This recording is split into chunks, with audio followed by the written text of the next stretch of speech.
What is up, everybody? I figured we'd go just slightly earlier tonight. We're about 7 minutes early. Spice, I'm going to send you the link.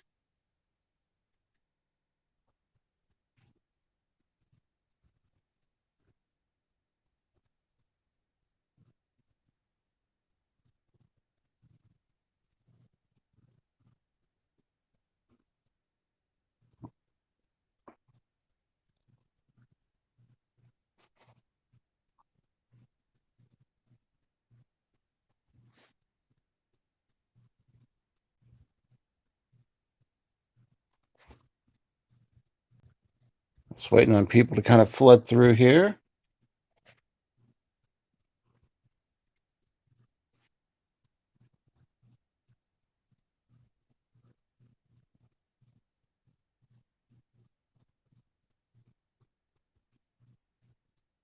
All right, guys, I'm going to send you both the link, okay?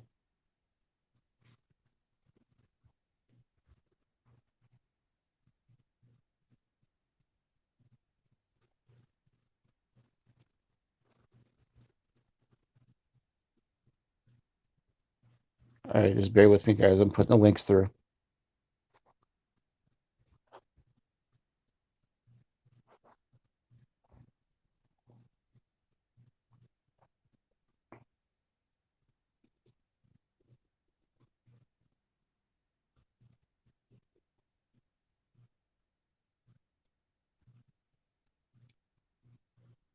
We'll be getting started in about 5 minutes, folks. We're just trying to get all the guests in.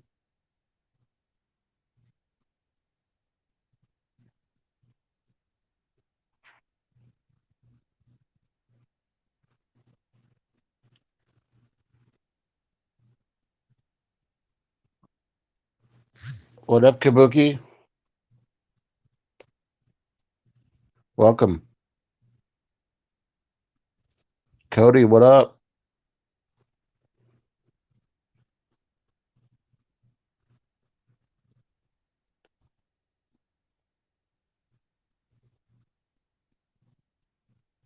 We're going to start here in about 5 minutes. I'm just getting everybody in the stream.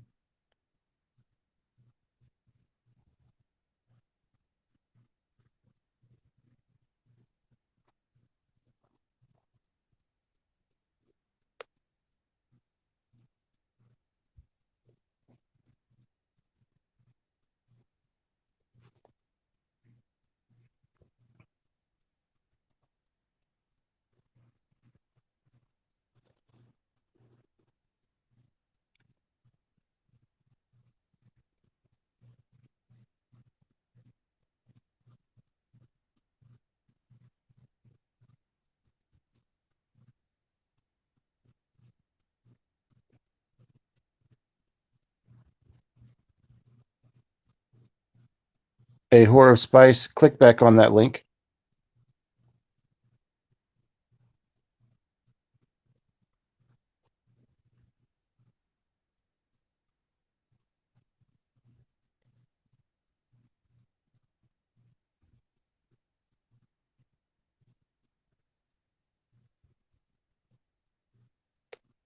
It's split between us.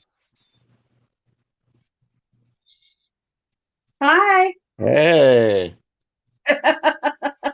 Hey, Hobbs. what up? Cheetah, it says you're not ready yet, bud. How are you guys doing tonight? We're doing okay. Oh, we're doing pretty good. Hell yeah. We got about 3 minutes. Is this your first time going live?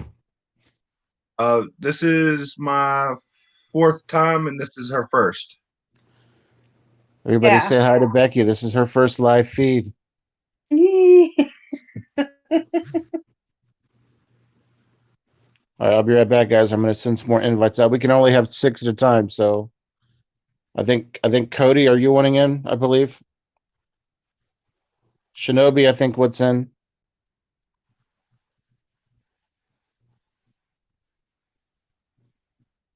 So what have you? How has you guys' day been today? Pretty good. Put some orders into Amazon. Gonna do a video on it. probably Oh, yeah? Sunday. Yeah, I decided Go to on, get Greg. some videos. Go on. Get some Hot sauce too. hot sauce. We're Did you running out. like when I drank? Did you like when I drank the hot sauce? Was that stupid or?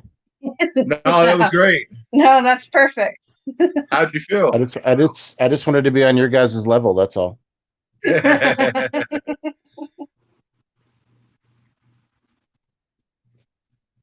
Do you have any repercussions because of that? No, I got a cast iron stomach.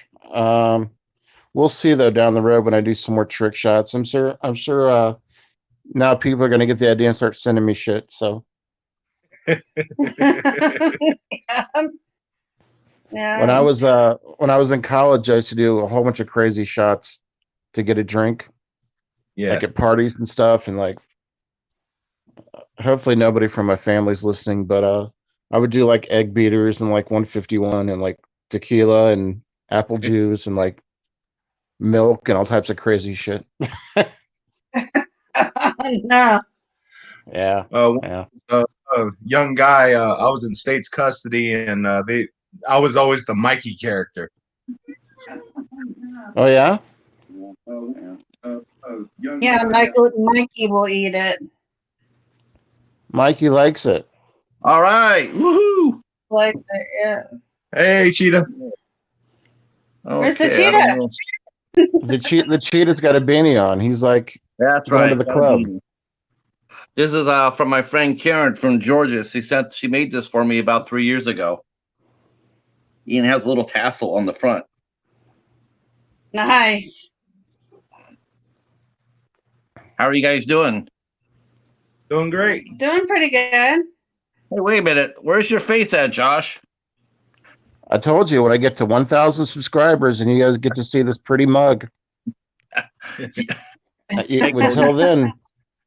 Until then, you know, it's just going to keep being on magazines and stuff like that until I get 1,000 subscribers and you guys can all see it. Hi, David. Hey, Rick. Rick, Can you guys hear me okay? no, I'm just kidding. Oh, I'm just yeah. joking. Okay. I responded no because I could hear you. I'm just trying. I'm trying not to do what I did last week and that have the sound on both my laptop and my phone.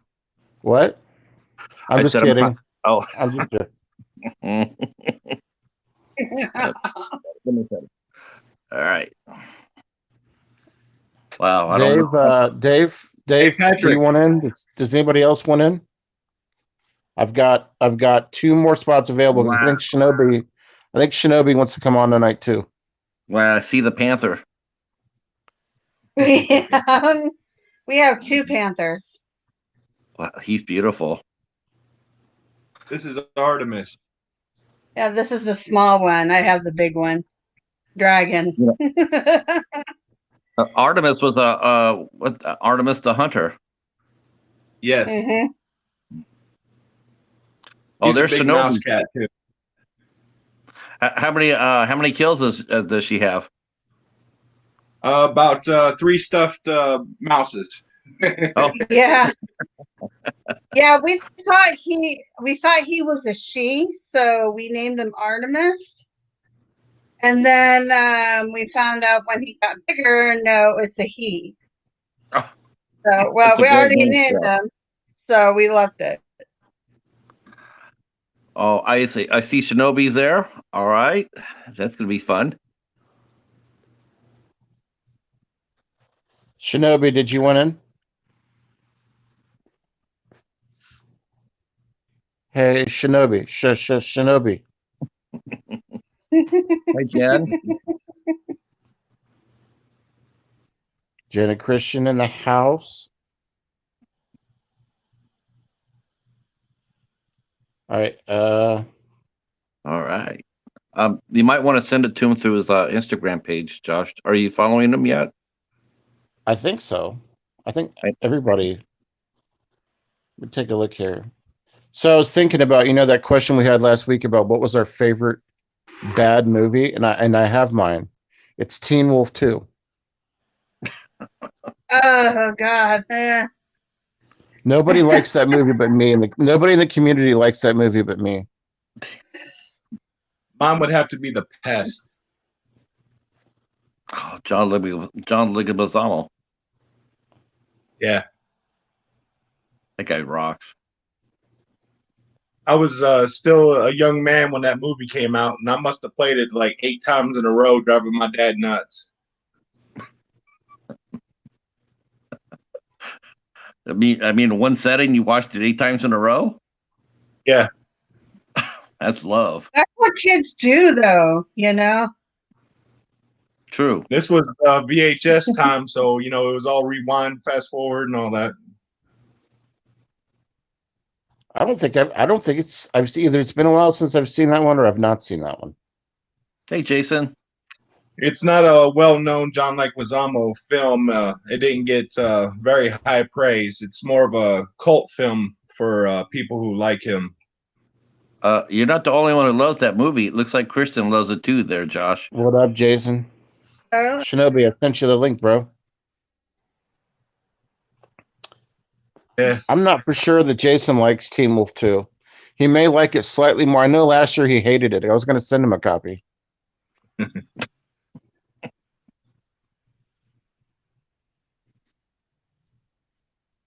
What do you guys? Did you guys come up with an answer for that one? What your favorite bad movie was? Did you Okay, tell Seth? I came out with mine. How about yours is Ouija Shark. We all know that. Oh, yeah, that's right. Wheezy Shark.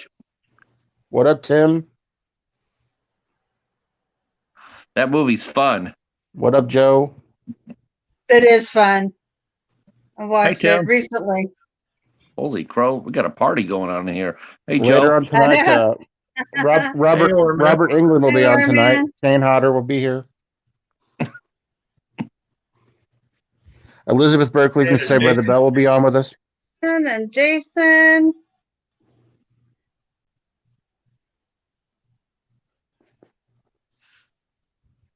Tim, have you been up? What have you been up to, buddy? I haven't seen you make any videos the last couple days. You working on your feature film? All right, that's enough lovins. Go on now. Yeah. Uh-oh. He's getting the what for. Artemis refuses to leave my lap as much as he can help it. Sometimes they're like that, I didn't hear about Tawny Roberts. What did I miss? She passed? Oh, are you serious? Hey, Larry. Hey, Larry. Hello. What's up? How you doing? I can't get the camera the camera here to work. That absolutely sucks, Jason and Joe. I did not know about that. Yeah, I didn't know that either. I'm looking on CNN right now and see if I see. What up, Larry?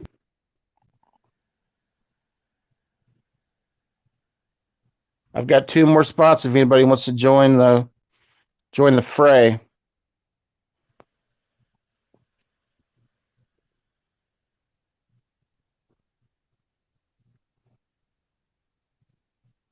Tim, do you want in? Yeah, 65 years old is way too sad, man. Wow. That sucks. Absolutely sucks. Oh, that's young. Yeah. Yeah, I know. So she passed away?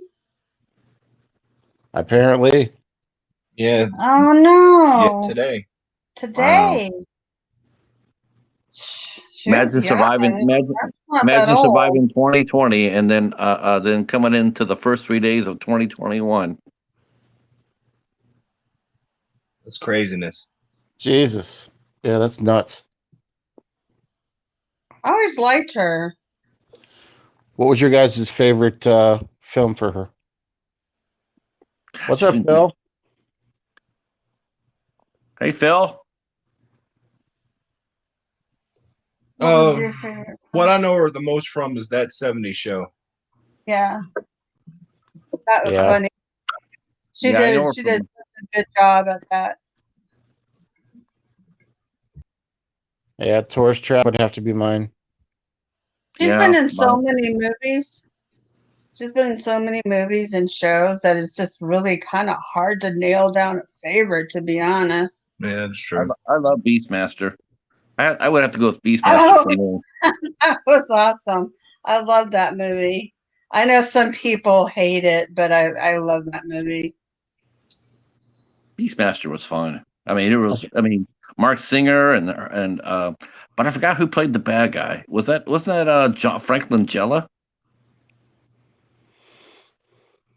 Yeah, I never knew his name, so I'm sure someone will tell me here. Hey, Shinobi, you don't have to have your camera on, man. If you want to join us, I mean, mine's not on. If you just want to talk and there's shoot the like shit. Oh, Rip Torn. there's like a special Beastmaster being sold right now, Yeah, and Tim, I'm I'll send buying you the it. link, buddy. Yeah, Thanks, there is Jason. a special edition for sure. I knew it was someone someone was distinguished. You always get those bad guys to be distinguished. Oh yeah. So it was Rip Torn from Dodgeball.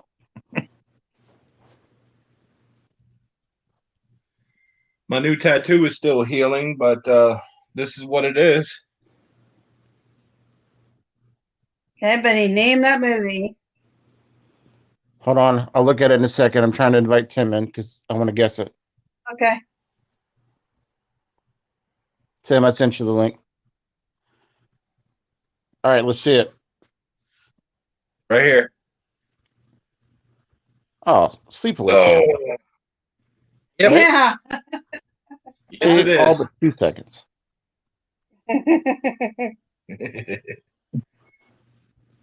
I think Tim will be joining us.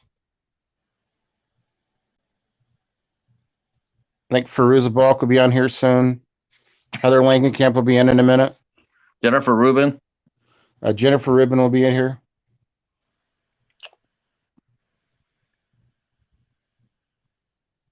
Is that Wendy Torrance? No, David, that's not Wendy Torrance. That's Felisa Rose from Sleepaway Camp.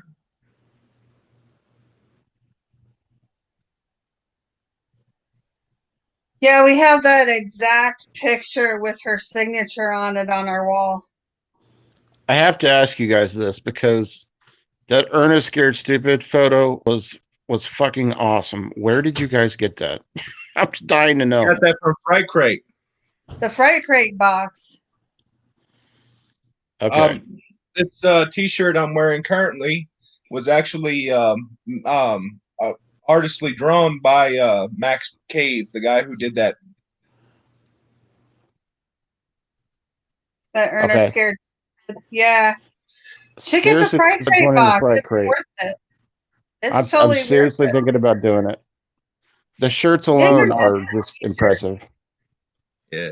Yeah, for the t-shirt alone, I mean, what, a horror t-shirt's going to cost you like 35 bucks. Yeah. That's the cost of the box. And then you get all this other stuff like resins and pins. They always have a resin and they always have a pin. We got Alex Vincent's signature from Child's Play 1 month. Yep. David was wondering if he could see your tattoo. He could see it a Oh, little yeah. bit, but Up a little bit closer. Yeah. I tried to tell him it was David Bowie, but he wouldn't listen to me. Let me try to finagle myself into the there you screen go. there. There you That's awesome. That's actually spot on, really. I mean, that really is spot on. That's good work. Yeah, he took his time finding a good tattoo artist. Yeah, I always take my time with these things. Oh, gotta lift the back. There we go. Yeah, I met his tattoo artist, and he's just really good. He's gonna do some work on me too. My tattoo artist actually just got 2 tattoos over his eyelids. It says sleep well. Wow, Yeah. that's pretty badass. He's a little lanky guy, you know. He's not that big, but a lot of personality. Hello. Yeah. Hey, Shinobi. Hello. How you doing? Hey Tim, I sent it to your Oh, Instagram. there Tim, I sent it to your Instagram messenger, bud.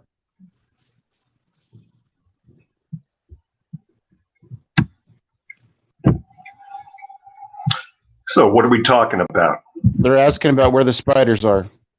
Thanks, Phil. Oh, I've got an array of things to come up with. I've got like 11 different topics we're Yeah, gonna bullshit about. We had a production meeting.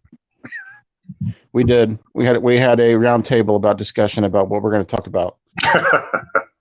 Did anybody watch Cobra Kai? Holy shit! No spoilers if you haven't, but Oh no, we don't. But we don't have any plans to watch it. Sorry. it's okay. Hey, Brad. It's okay. Hey, Brad. What up, Brad? Hi, Brad. Interweb Kaiju is in the house. The Kaiju Master. Well, one of the Kaiju Masters. The other one is Paladin, the cheetah. No, that would be Cadaver Club. I think he'll be here tonight somewhere. Not for sure where he is.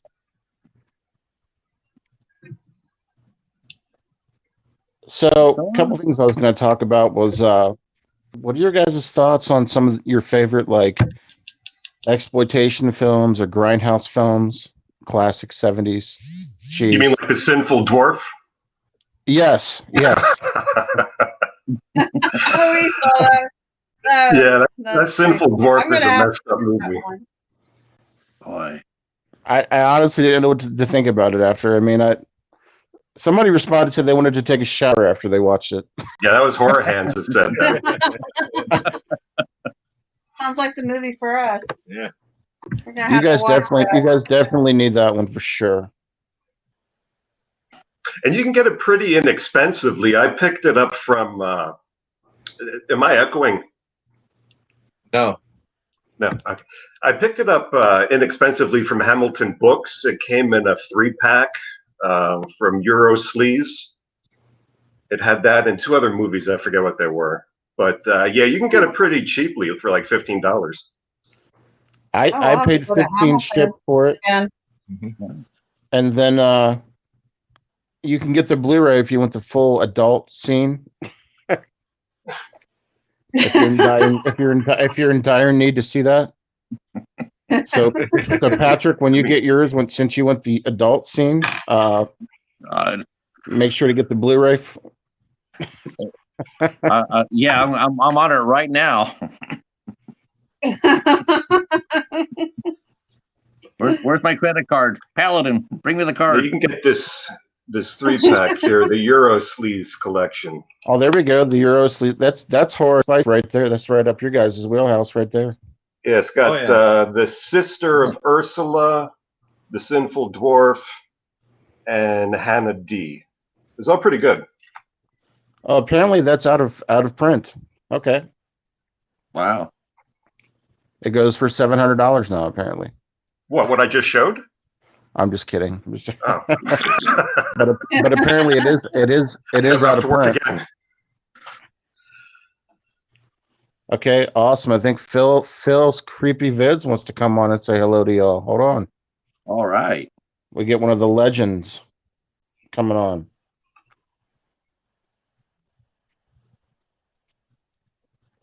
So what are some of you guys' favorites?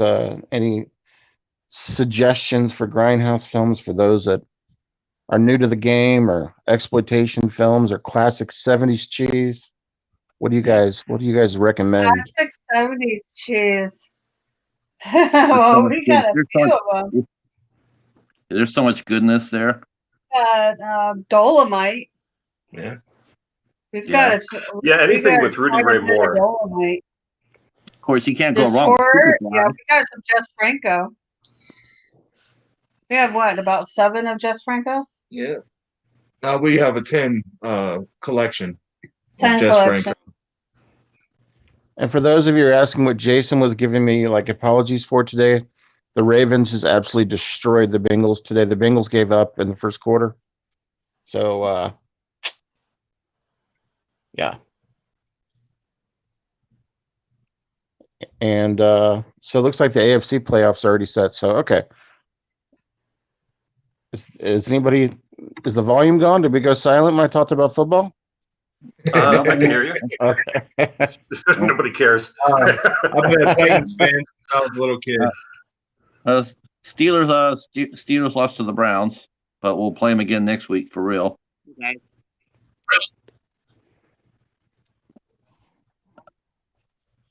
And there's Tim. Hey, There's Tim. Tim. Yeah. Hi, Tim. What's up, Tim? I've been making VHS. I agree with you, Brad. Fuck this season. Drew, what up? Craig, what up? It's all Wow. hand drawn. I just need to get labels. Hi, Jennifer. What up, Jen? Phil, I sent you the link, buddy, on your Instagram. Hi, Jen. It's the beanie chat.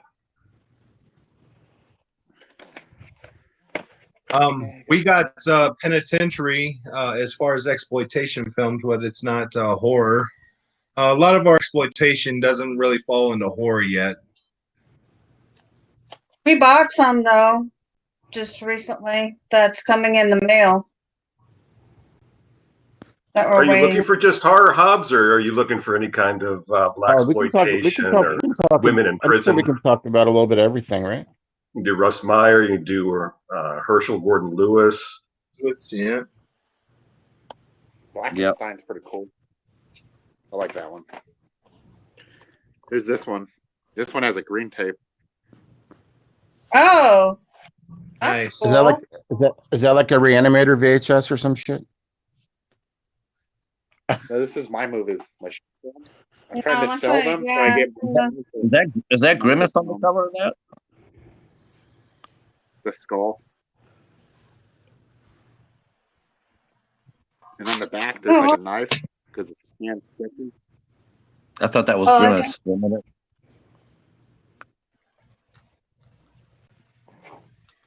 And this is the other one. Is that what's on the bottom? Is that French fries on the bottom? What is that? That's the Hamburg. Looks like a fan. Oh, okay. Okay. And here's the back. Okay. That's cool. I have I need to get Oh, I see. Kabuki That's pretty neat. shopping malls is fantastic. someone sold me. I sold this to someone, and they sent me some comics. Want to see them? Sure. Color me red. Color me blood red. Color me red. Mark of the Devil. Keep repeating to yourself, it's only a movie. Yeah. This is Secrets in the Haunted House. Secrets of the Haunted House. That's some old school 70s DC horror right there. Yeah. He got Yeah, a I got- huge. What's your necklace you got there, buddy? You got some bling going on. Oh, that's a bandana. Oh, It's okay. a quarantine. Oh, okay. This is Okay, a- but it's made of gold and satin or something. It looks like it's fancy. Oh, this, Tim's being fancy. this is the Crypt of Fear. Yes, Jen, I'm At Corey first, I was Feldman. trying to do money Guys. orders, but no one wants to do the money order.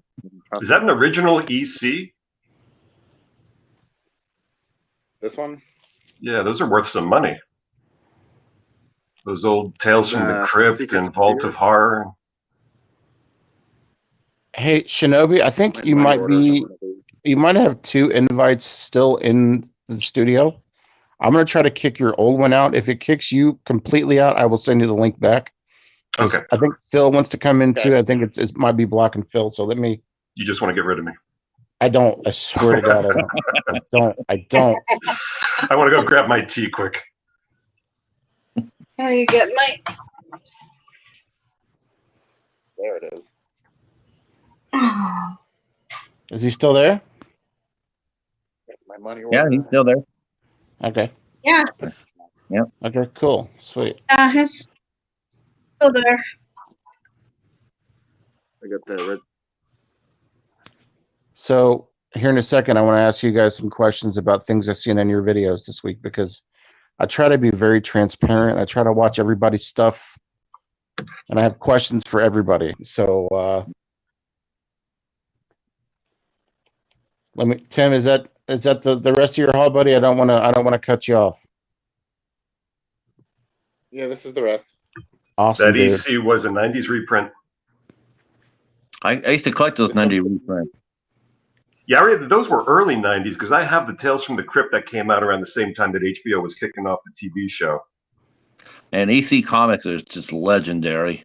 Yeah. I cut my fanboy teeth on EC Comics. That is Yeah, you one were thing. saying you had Heavy Metal #1. Yeah, I had that back. That's when I first started collecting. That was the rule that the guy who got me into comics and whatnot. He says, whenever you see a #1 issue, no matter what it is, buy it. So I Yeah. always did that. And Heavy Metal #1 would be such a great magazine to idea. have. I mean, that's a legendary So- series. I know Joe's jumping in talking about some comics. Brad's a big comic guy. A lot of the community is huge into comics. We got a lot of comic specialists in the community. My two favorite comics were All right, anything Brad, in take care, buddy. Razor. And Go ahead, Shinobi.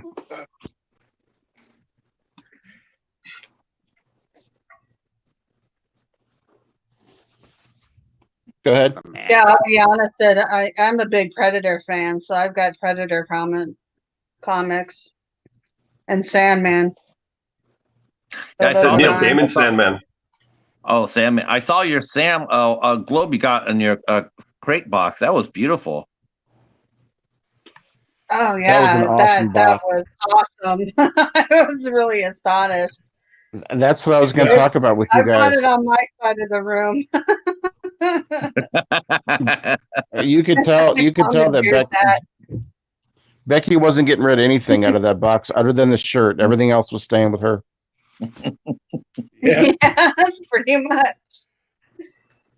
We're actually going to be getting shirts in her size with our next purchase. So we'll probably be in when he starts getting shirts. Yeah, because they're always like a month behind.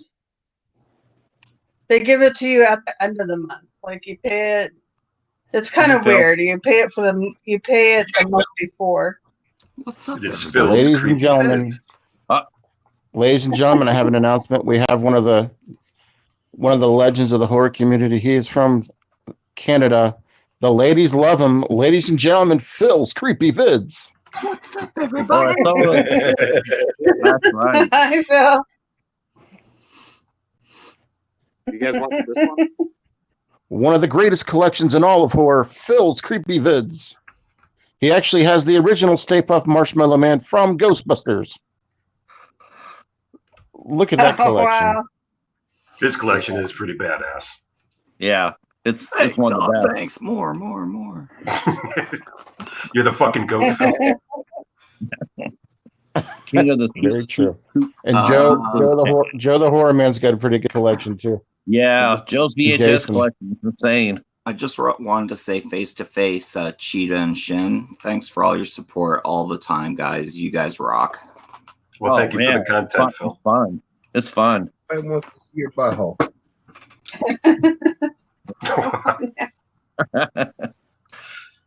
Is that Artemis still hamming it up? That's No, true. that's Canada mine. That's Canada the has dragon, the big one. has two things: Bret Hart and Phil's Creepy Vids. And legal weed. Yeah. Legal weed as well. Lots and lots of legal And weed. Q. We have legal weed in our state too. There you go. And the option of a single payer healthcare system, which would be nice. Yeah, and Lynn has his card. Jintochi says So hello, you can Dr. get Phil. What is up, Jennifer Tochi? And Deadpool. Canada gave us Deadpool. That's true. Yeah.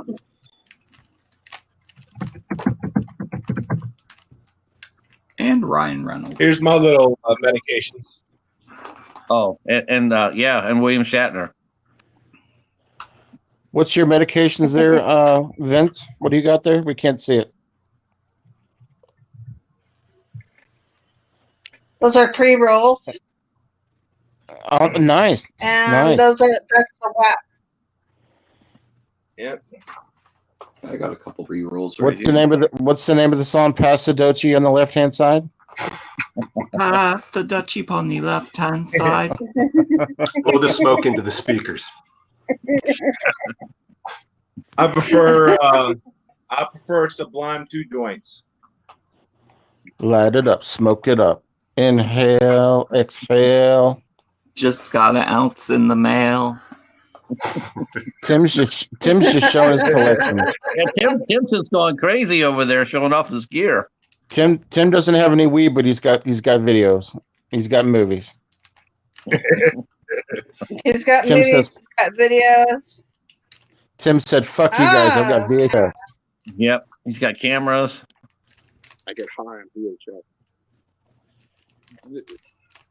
Last Dance with Mary Jane. One more time to kill the pain. And Craig says, "Say no to drugs, but yes to the Raiders." This is one of the cameras. I thought you had to use drugs to watch the Raiders. Ooh. I thought that was a prerequisite. Oh. Yeah. Oh. That and bars of soap. Oh. Cheetah taking some blows. He's just upset because the Bengals whipped that ass a couple weeks ago. That's why he's upset. Yeah, that was like almost really embarrassing. It was embarrassing. I can't believe Shinobi, Shinobi says yes to Sheba, but no to drugs.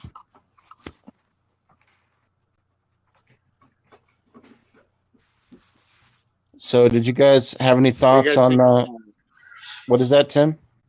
Is that Grimace? What do you think of my cousin? It's a monster. No. I Oh, forgot wow, Mark Hamill was Phil. in that. I just watched that recently. Oh, yeah. That's a solid. That is solid. This weighs about 12 pounds.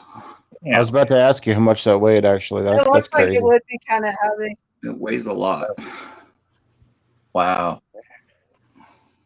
That's crazy. Sturdy shells for that. Yeah, he goes on the top. All right, Jason and Joe, enjoy your movies. And thanks for coming on, guys. I really appreciate you. And the community loves you guys. We appreciate you coming on. Thank you. Signing off, two legends, Jason, Horrific Nightmares Jam, and the Horror Man Joe. Joe the Horror Two Man. legends from the Slash Brothers. And we had Brad on from the Slash Brothers. We got some coast to coast representing tonight. Doing well. We got Shinobi on, Spice, Tim, Popping my cherry. Phil, Andrew Yeah. Ballino. Another legend just showed up. Andrew Oh, Ballino. boy. Look What's up, out. Andrew? He's here to hype up the YouTuber of the year. That's what he's here to do. What's up, Cody? Hey, Yes, by the way, we do congratulations, have, Hobbs. I thought that was awesome. Thank you so much. Thank you. I appreciate the nominees. You know, if you guys want to throw your hat in, there's another voting going on right now. I don't have any money to offer, but if you guys want to vote for me, hey, cool. If not, cool too. Is that Ted McGinley? Yeah, it's Ted McGinley. How many series did Ted McGinley kill? Married with Children lasted a long time after he was on there. I think that's the only one that did, but everything else was dead in the water. Yeah. Andrew says it's between me and Bren. It's hard to compete with Bren. I love Bren. Yeah, Right. he's good. He's really good. He's very good. I love his videos. I He love has a when his good- dad he comes has on. a It's good so eye hilarious. for what to buy.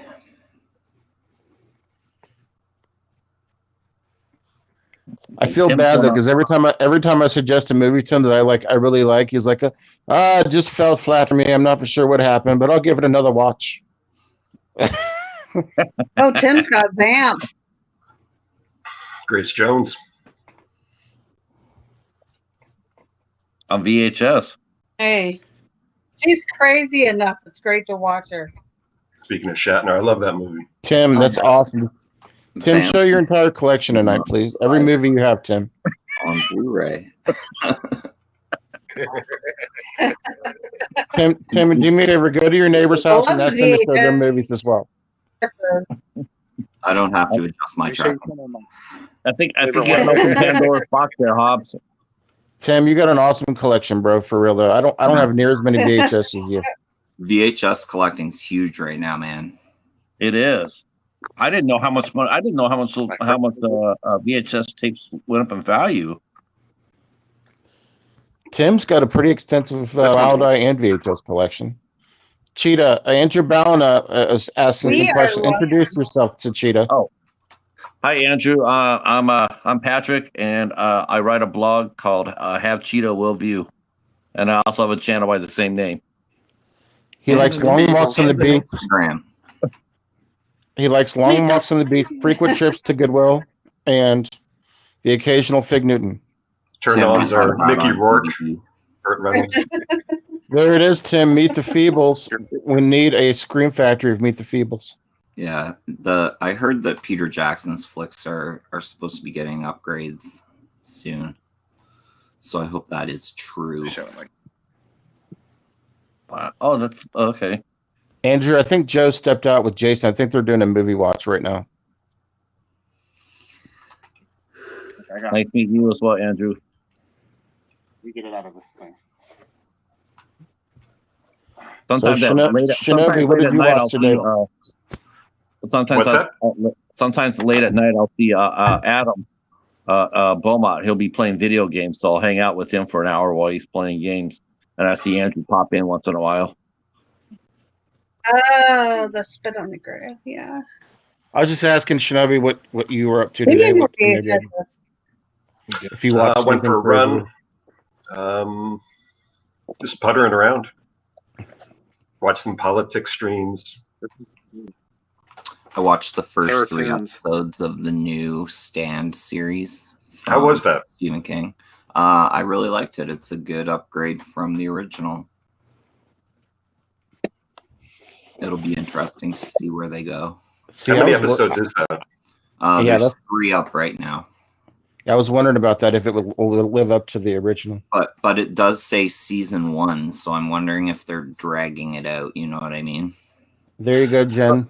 There's supposed to be 9 episodes of the show, and then Stephen King was supposed to be writing a special 10th episode to data what happened to everybody after the show ends. Nice. Yeah, it was supposed to be an original coda that he had just come up with for this series, but I imagine if it goes over, they can extend it. Because didn't The Stand kind of play into Eyes of the Dragon and a few other Stephen King stories that he did later on? Okay. I think Randall Flagg played a part of in the Dark Tower series, like with the gunslinger and everything. He did. He's the main antagonist in that. And I'm just watching. I just finished up watching the first season of Haven, which came out on the Sci-Fi Channel a few years ago. And there's Easter eggs in there, and one of them is Randall Flagg. There is, because I watched Haven on Tubi up to the 3rd season. I'm trying to find the 4th season now. I have every season but the 4th, so I'm on the hunt for it. I love it. I think it's a fun show. It is a fun show. Haven is the one that was on the Sci-Fi. That's not the. Wasn't there another one that tied all the Stephen King stories together? What was that called? These are based. Was it the Langoliers or something? Was it the? No, this was an ongoing series. I think J.J. Abrams was behind it. Oh, Castle Rock. Yeah. Castle Rock. Yeah, I never Tim's watched still going Castle through. Rock. Tim's going through that collection still. With Shipper Massacre. Castle Rock. That definitely is it for Wood sure. chipper I just looked it up. This one. I was Full just shocked that it Noir. got 5 seasons. Like seasons of Haven it has. I understand, Cody. It's going to be a rough vote, man. I understand. I still don't know who I'm voting for. Tim, do you have Nail Gun Massacre? Nail Gun Massacre? I don't Yeah. think I have that one. Nail Gun Tim- Massacre. Tim does have a movie called The Taint, though. The Taint. You're right, Jen. You're right, Jen. He's also in that too. He's supposed to review that one. I have the Texas Chainsaw. I have Icebox Murders, which is pretty rare. But I only had the tape, so I had to make my own cover for it. Jen Oh, said hey, that Flag is there's 5 also in Eyes of the seasons Dragon. There's 5 seasons of Haven on Tubi. And I think, So- Sci-Fi Channel. I mean, I never really got into Sci-Fi Channel series because they had such a quick hook. It's like as soon as you want to get into a show, I mean, it would be over in 1 or 2 years, and it was just really frustrating. So I never really watched Sci-Fi series at all. But I'm really enjoying this one a lot. Yeah, And I just Haven's been I on just picked Tubi up- for a while. I'll have to look at see if I get there to the. I picked up season 2 on Blu-ray from Hamilton Book, so I'm gonna go back there and see if they have season 4 maybe on DVD. Patrick, I just want to let you know you're. I don't know if your camera's frozen, but Yeah, we're having a hard he's time seeing you. But we don't. He's frozen It's for up- me too. If Yeah, you that was if you fucking me stay up when I frozen, saw that, it 'cause is I- what it is. Can you guys hear me still? Yes. Okay. Yeah. Yeah, I see it's frozen. I don't. On my phone, I'm moving. Maybe you should dance, and that'll work. That'll help. Maybe do a dance. Do a little Do a dance. jig. Make a little That's love. so weird. Shake your I ass. don't- Cheetah, Huh. if you hop out and then hop back in again, it'll fix itself. Okay, so just go back out. All right. Yeah, Let just me leave. exit and then rejoin. Good night, Patrick. Take care. Just kidding. I got Ultra Ultra Cyborg. Cyborg. How is that, Jen? It's SOV. This one was limited to like 40 copies. Oh And no. then I got the We can't get it. Android Man. There you go, Patrick. Now, Hey. What did Well, I no, miss? you, What did I- you guys what might did be I able to miss? find it. Some Very people, bad. some people have been selling stuff on eBay for cheap lately. Well, they well, turned it on. actually, we have Dream. the benefit that for some reason in our area, people are not picking up VHS tapes. So we go to these used, like, record stores and stuff, and nobody's picking them up. So we did. In fact, we found, the original Star Wars. When Darth Vader was Darth Vader and not the new kid. We found them for like what, $5? Yeah. The whole series. That's Just outstanding. of course, episodes 4 through 6. Because nobody was picking it up. I'd I like was to take telling this John, time to nominate Craig for Best Bigfoot Video of the Month. Congratulations, Craig. Go ahead, Cheetah. That's amazing.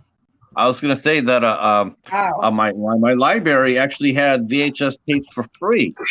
So people donate their tapes, and then you walk in, and if you wanted to pick them up, you could just take them for free.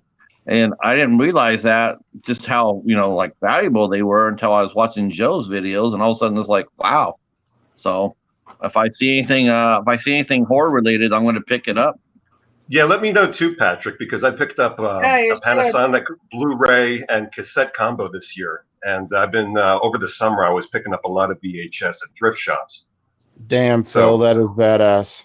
Yeah, I'm going to do that. I'm going to go to my Salvation Army this week and sweep that really well and see if there's any good horror in there. Damn, Phil. Only I was- 350 of that boy. I was happy to find this Wow, on so VHS. that I is have this on amazing. disc, but this was an original, pristine copy of the Street Fighter. This should be your next movie, Hobbs. Oh, holy your shit. Oh, Exploitation. wow. Yeah. Oh, wow. What would it take for me to find a copy of that? Would it be cheap? I got this for $1 at a thrift shop, but I don't know how much it would be online. I might I go have check that it. one too. I think Oh, online. wow. I think online will always be more expensive. Yeah. The only reason why I like to buy online is, and that's another thing I was going to talk about tonight, is Facebook Marketplace, like sales that I've been getting into and buying. Like the other day, I had this. I was back and forth with this woman that was selling a horror collection. I was like, "Could you please do me a favor? Could you just check the discs to see if they're scratched or anything like that?" She's like, "No, just come get them." I'm like, "I'm not going to pay you. Come buy your collection and then you not tell me if they're scratched." Yeah. And she's like, "Well, I don't know. I'm not going to look to see if they're scratched." I'm like, "Well, I'm not going to pay you for them then." Yeah, because Like, it don't takes put all them of 2 online. seconds to see if there's a scratch on it. Yeah. Right? Don't put them online if you're not going to check to see if they're in good condition. Yeah, that's not good. Yeah. That's why But we then buy I've our had- used stuff. We have a store around here for Zia that we go to that they always check their stuff. Well, see, that's good. And I've had some that were good, but she had no motivation to make that money for me. And it was going to be like $100 sale, but she just said, "I don't know if they're scratched." I said, "Well, For can how you many check?" I movies? just don't know. It was about 40 or 50 horror films, and they were decent titles too. Yeah. I think it was she wanted to get rid of them for Christmas or something, but like, I'm not going to, if I don't know the condition, I'm not going to drive all the way to where you're at, buy them, and come home and realize that Oh they're God, all scratched up. if I go to somebody's, I'm checking right then and there before I give them any money. I'm going through every single one of them, make sure they're not scratched. Well, nowadays with COVID, though, people want to do the drop and dash. Good Like idea. they don't want to have any interaction with you. Well, So I put the money in the mailbox, leave the movies, that type of shit. yeah. Here's one I picked up. Nights with Chris Christopherson and Lance Henriksen. This Nice, Tim. post-apocalyptic Wow. cyborg movie by the guy who did the Nemesis series. It was actually pretty good. Phil, do you have a lot of was, exploitation films, or do you just do a little bit of everything? Or Is that Albert Pun? Yeah. It was Albert Bit of Kuhn. everything. Yeah. Oh, 10. Okay. Wasp Woman. That was a good one. I have all 4 Nemesis. This is the one from like the 90s. I remember the first one was made for Showtime. The first Nemesis. Yeah, way back in the day. It was with what was his name? Oliver Gruner or something like that. Olivia Gruner, yeah. And Thomas Jane was in it. He has a cameo. Breon James and Tim Thomerson from Trancers. Yeah, For that was made Doll for Man. Showtime. Yes. Oh man, that's right. Dollman versus Demonic Toys. Yeah.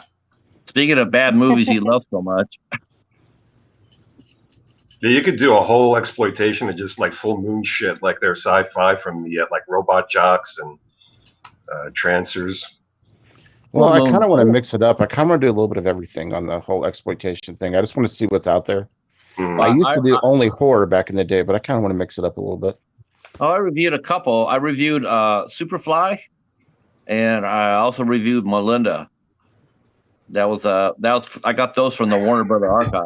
They're on my blog. Superfly's the shit. That's an awesome movie. Superfly is awesome. I got the Cleopatra Jones movies from the Warner's archives. What is that, Tim? Did you get Superfly? Did you listen to the commentary on that? Made as a Ripper. No, I do have the hell? Superfly, but I never listened to the commentary. What is you Made gotta as a listen to Ripper? The commentary is everything. It's awesome. Have you guys Goodness seen that one? Made as a Ripper? What the hell is that?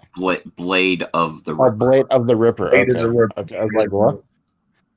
The cover's I kinda weird. live with the Blade of the Ripper. Are you kidding me? It's like painted red. I don't have my glasses on like an The idiot rarest tonight. I don't know what I'm doing. exploitation we have is Oh, the Cody, rarest man, I love exploitation we have is one called Abby. Yeah, we Cody- reviewed that Cody, on I our was- channel. It was hard to get. Those were hard. Here. This one's cool. I love this one. Cody, I loved your new Dolly segment Dearest. today. Yeah. Oh, yeah, I wow. watched that too. The mukbang, Cody. That was awesome. Yeah, Yeah, that was a lot good. of fun. Yes, Gonna- Cody, that was awesome, He's dude. gonna make a target of himself though with the Pentagon and the 5G chip. That's true. I was just surprised though he didn't say, this is your boy Cody and scare his wife like John does. What up, Jack? Yep. Ladies and gentlemen, Jay Super Awesome in the building. Jay Super Awesome. Yes, Patrick. Yes, Andrew. I am a huge horror fan. I reviewed countless of horror films on my blog, and I'm very much big into horror. I like ISC Midnight films, and I like a lot of the independents. Black Caesar's a great movie. Fred Williamson really made some of the best. And he was just in, wasn't he in VFW? He was. Yes, he was. Yeah, I still got to see that. That's another him. I thing love is your cover for That is sweet. Love The that one. lenticular cover. Oh yeah. In fact, Yeah. Andrew, right now, Andrew, I'm on the hunt for a copy of Razorback. I have that. Okay? Is that on DVD now or Blu-ray? I have the. I think it's Umbrella for Umbrella Blu-ray from Spooky. Australia. How much are they asking for? Oh, from Australia. Yeah. It might actually still be in here. I have a Region 1 player, so I knew somebody had that. I knew I think Jen and Christian have that too. Razorback. Yeah. Watch that one. That one looks cool. Razorback. Okay, thank you, Andrew. Yeah, Jack, my family video, one of my locations is down, but there's a couple locations that are about 45 minutes away I could drive to, which Patrick is really convincing me to do that. He really wants me to go check them out, which is cool. Yeah, you really need if to. they're still open, I will definitely hit them up.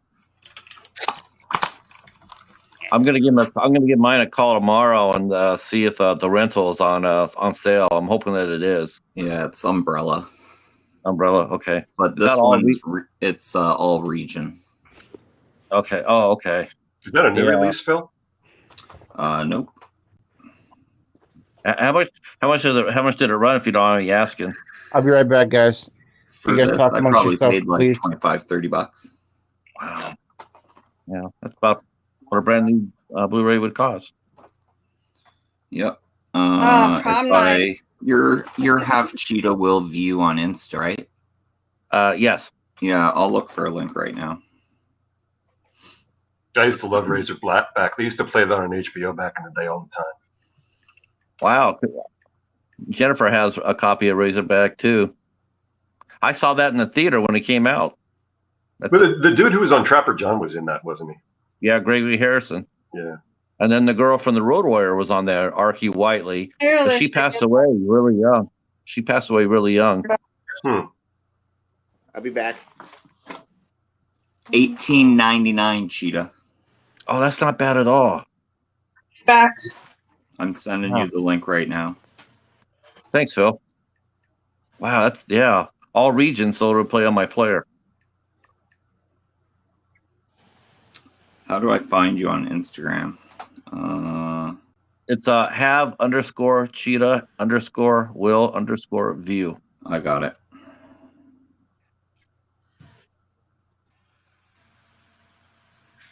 I'd never done Instagram until right before now. When You'll like it. yeah, I never did any of this social media shit before lockdown. There you go. Yeah, thank you, sir. No problem. You'll like Instagram a lot more than you probably will like Facebook. Yeah, I've been on Facebook this year. I'm in Facebook jail again for arguing with people, but yeah, That's happened to me before as well. yeah. I think Daryl, Mr. Meathook, I think he's in jail right now as it is. This It's is happened to me twice. I signed up back in March, and this is my 4th jail term since then. Are you fighting with the fascists? I think I'm Daryl just got out of I'm jail. fighting with Trumpers. Yeah, fascist. Yep. That happened. I try. I just stay away from them because it's so easy. Because Facebook's pretty much Ooh, I need right a leaning anyway. I need So a DVD or you're never gonna Blu-ray of win it. Beyond the Door Part 2. I have Part 1. I and did 3. Twitter for a short time, and then I got off of that. I couldn't take that. Yeah, Thanks, Tim. I got Twitter too. Really enjoyed this one. So much Tim, I fun. need that. Rip me a DVD copy of that. I'll try. I can't do the cover art though because I don't have a printer. That's fine. I don't need the cover art. I just wish they'd put it out on some type of media other than VHS. Oh, they have it on PAL DVD. They have it on PAL format. Pal. Good night, Jen. Thank you for showing up. Good night, Jen. Night, Jen. What do you mean? So, Good night, Jen. are you guys all familiar with Horror of Spice that are in the chat? I am not. No, but I'm going to sub. I'm sub to Horror of Spice. Oh, from yeah? a long time ago. Oh, okay. Okay. Man, your channel's blowing up too, Vince and Becky. I saw you're up at 156. Yeah. it's nice. 157 today. Oh, 157 I have a now. 7. Yeah. I have a question for you guys. What made you guys decide to do hot sauce and spices while you review horror films? That is an awesome concept. What made you guys think of that? Tim. I've actually had this concept for many years. I've never really had a whole lot of friends growing up, so I didn't have the camaraderie of spending time with people watching movies. It was just me and my dad, and I wasn't very popular amongst other people. So when I finally started having people amongst me, I had this obsession with hot sauce as well. And I started watching movies with them and daring them for every scene. This person does this. Take a shot of hot sauce. And it was just like a little prank game to play on each other, see who would wuss out first. So from there, I started getting into YouTube, and that's when it hit me. There it is. Well, you have a lot of friends now. That's for sure. You're part of the greatest. I have that on Blu-ray. You're part of the greatest community in the world. We got the best community around for sure. And I tried to be like you guys. Like I said, I took a drink of the hot sauce last week. I had hot wings yesterday. Sometimes the things he eats, I cannot eat. He'll eat the Carolina Reaper. I can't do that. I have to admit, when I came in second to Josh, I really wasn't all that brokenhearted because I knew that I'd be avoiding some hot sauce. So I was like, maybe that's not such a bad thing. See, I was confused because I thought it was just the hot level. I didn't know it was the fire. Or like I thought it was going to be maybe just like the one step from the mild or the medium. I was like, okay, no big deal. Then I was like, oh shit, it's the fire. Cody Yeah, just actually, horror and what spice. was it that you got the spicy, the hottest one? You're up to 158 now. Did you ask? Thank you, Cody. Yeah, Yeah, we just I got H&S Collectibles. Oh, great. Thank you. Thank you for Yeah, subscribing, H&S Collectibles. Everybody awesome, sub to Cody. everybody. It's a sub party. Yeah, it's a sub party. We can say Wait a minute. Wait a minute. Yeah.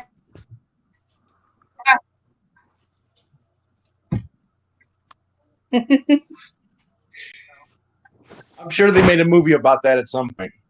I'm sure it'll be reviewed on Exploitation. So hey Vince, so next time Hobbs win, we send him a ghost pepper. And everyone make sure I to did Yeah, there you 2 go. weeks ago. go sub to H&S Collectibles as well. 2 weeks I did the gum from the 30-year-old gum. Nice. The next week I did the hot sauce. I mean, I'm on a roll. I did the Yeah, gum you were too. pulling some Steve-O shit, Hobbs. I thought I was going to see you at a proctologist getting a Hot Wheels card taken out of your asshole. You know what? I forgot to comment on that. It's true. Blu-ray of Trilogy of Terror 2. We just got another subscriber. Thank you, Andrew Bona. Oh, Thank you, Thank man. that's awesome. Thank you, Andrew.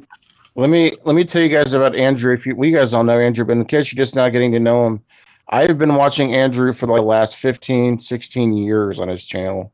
I used to have a channel a long time wow. ago called Hobbs Horror Channel, and I used to follow Andrew back in the day. He is a legend.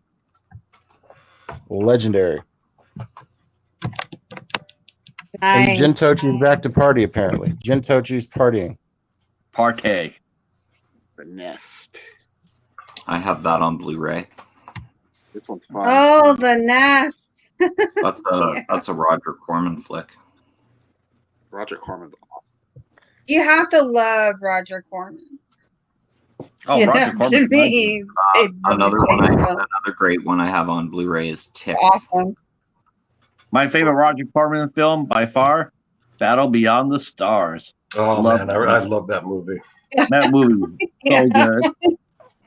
If you could find a copy of Ticks in the wild, it's out of print. It goes for some stupid money. Yeah, I'm kind of kicking myself because after I bought the Blu-ray, I sold my DVD, not knowing that it was worth a whole bunch of money. So if I hadn't known that, I would have probably kept them both. I had it as well, and no longer have it. Cody wants my Ticks Blu-ray. Oh no. I third that too, Jack. The thing about Patrick is he has a whole basement full of films that are in like 7 or 8 crates that he's put on some of his videos. I guarantee you, all these films that he's saying that he doesn't have, they're in those crates somewhere. I'm gonna get organized. I promise. He's got a lost copy of the Zapruder film in there. Yeah, I would not be surprised. That's sweet, Tim.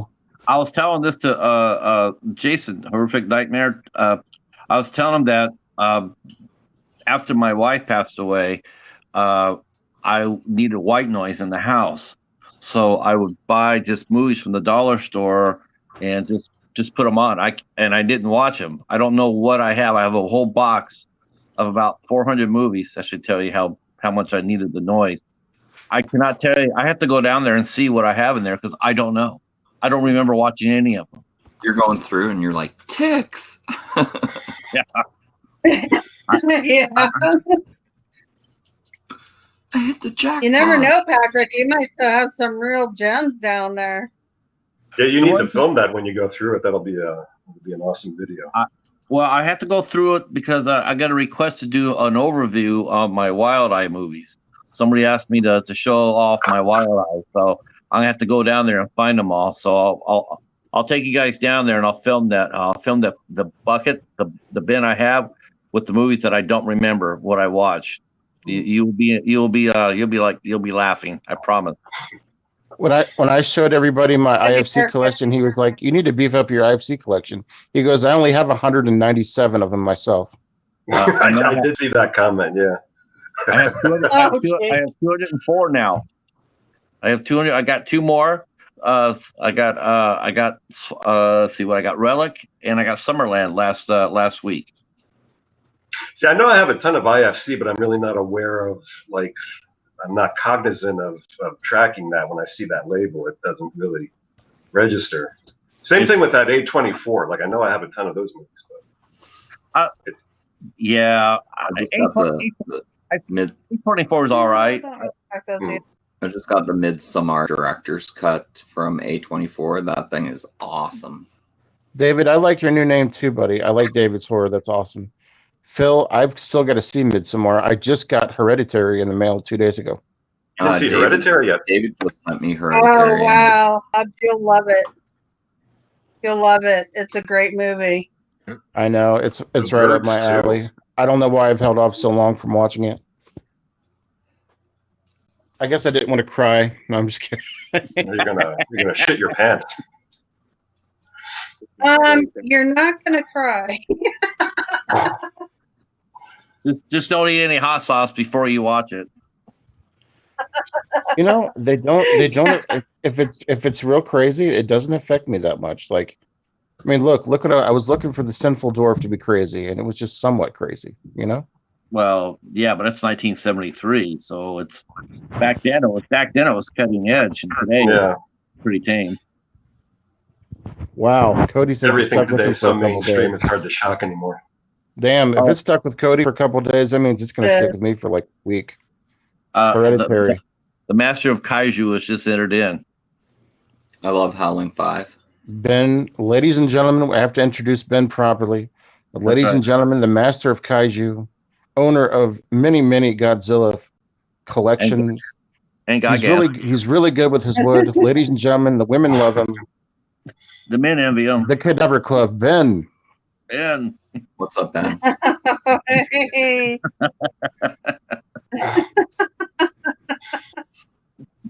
think this is the worst Howling movie.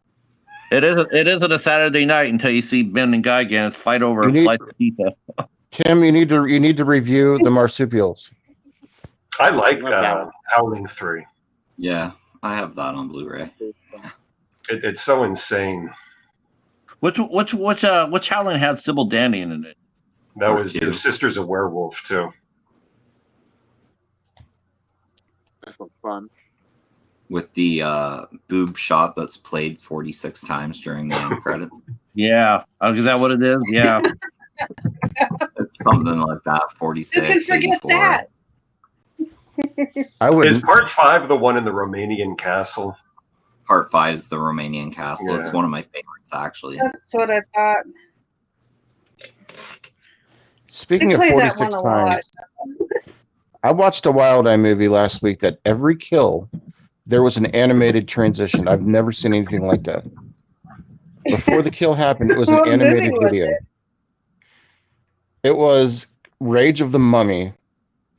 And right before they would do a kill, they would show an animated short of somebody being like sliced open, and they wouldn't show you the kill. It was like they were trying to save on budget. I've never seen anything like that. I'm going to hop off here and try and What movie was that one, Hop? Rage of the Mummy. Oh, okay. It was like Wow. watching a comic mixed with a horror film. Hobbs. okay. I'm going to hop off and try and hop back on my phone. Okay, buddy. Bye. You got the link still, right? Oh, yeah. Okay, cool. I love all you guys. See you in a minute. I hate when they put the animation with the movie, like the director's cut for the Warriors. I hate those animated comic book transitions they put in there. Is that on the director's cut of the Warriors? Yeah, Walter Hill went back in and because he was like, well, this story is pretty much a comic book, so he thought I'm going to do it right and put in these comic book transitions that have the panels and all that. But man, I really hate that. Wow, I don't think I've seen that. Wow, I didn't. Yeah, I didn't see that either. Yeah. I didn't see that. I'm kind of glad I didn't. I don't think I'd like that. I just gave Mrs. Her first birthday gift today. Okay, what'd you give her? The Irishman Criterion. Oh, hell yeah. Oh, nice. I'll be doing my video. I'll be doing it after the stream, Vince. I'll be sending you my video for the birthday celebration. Awesome. Great. Yeah, That's we a fun actually movie, are going Ken. to put it on our miscellaneous Monday. That's a fun movie, Tim. I like that one quite a bit. It's really fun. I've Yeah, got to. we I've got to love- put my video up for that. When's the deadline on that contest? 18th. Okay. Okay. I'll That's finish another it. thing about the community, man. Everybody just doing contests and like it's just such a blast. It's fun. I think it's fun. Hell yeah, it is. Hobbs, did you see this one? The one.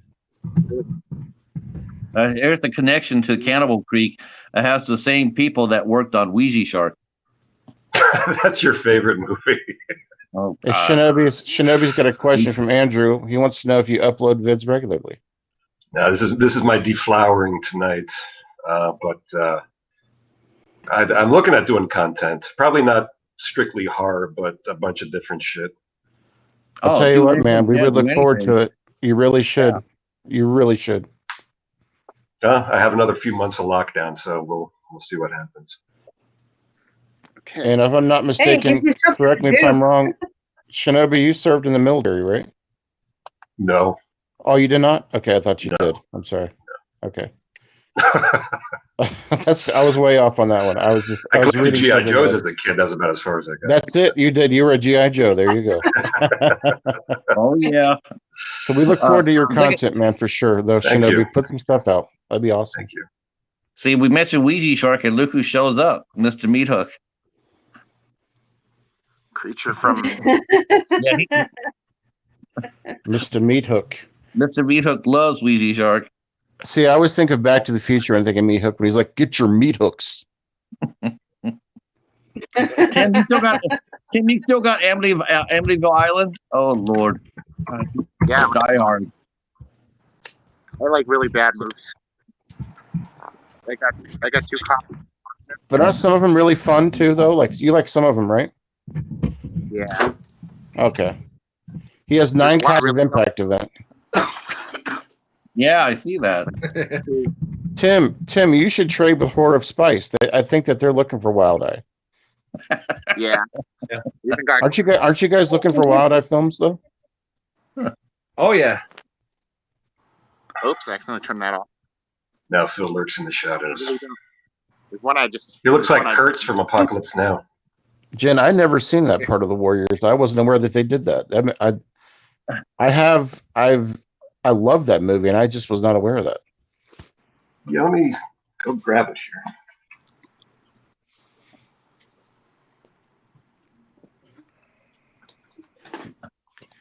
Can y'all still pack hear is me? one of those- We see you, Phil. This pack is one I don't like, and it's called The Apostle of Dracula. I didn't like it that much. No, you found one you didn't like. Really? Was it really happy? I thought it was boring. Wow. This was I think this was an Did you FYE fall asleep on the exclusive field book for the Warriors. And this has both the original theatrical release and David, that's funny. the original one. The original theatrical and the new one, the director's cut that has those comic book transitions in it. Can you hear it? Phil's creepy vids. I wonder why he went and did that. He said it. Walter Hill's a big comic book fan. He made that movie with Sigourney Weaver and Michelle Rodriguez a couple years ago, where Michelle Rodriguez has The assignment. yes, and he did that initially as a comic book. So he's been a comic book fan for decades. And his thing was Warriors, the story itself. He figured it's a very comic book like tale, so he wanted to introduce that element into it. So it's really cheesy. It's very cheap animation showing like 8 panels of the Warriors jumping to the next section of the city on their way, and it just looks terrible. Can you dig it? Yeah. Can you dig it? Yeah, Daniel Patrick Kelly is in VFW as well. He's a what? Oh, he's in VFW too, right? I have Yeah, a comic yeah. book just like that. I've got to get that movie. Cadaver Club wants to know Phil needs more snot drips. More snot drips, yeah.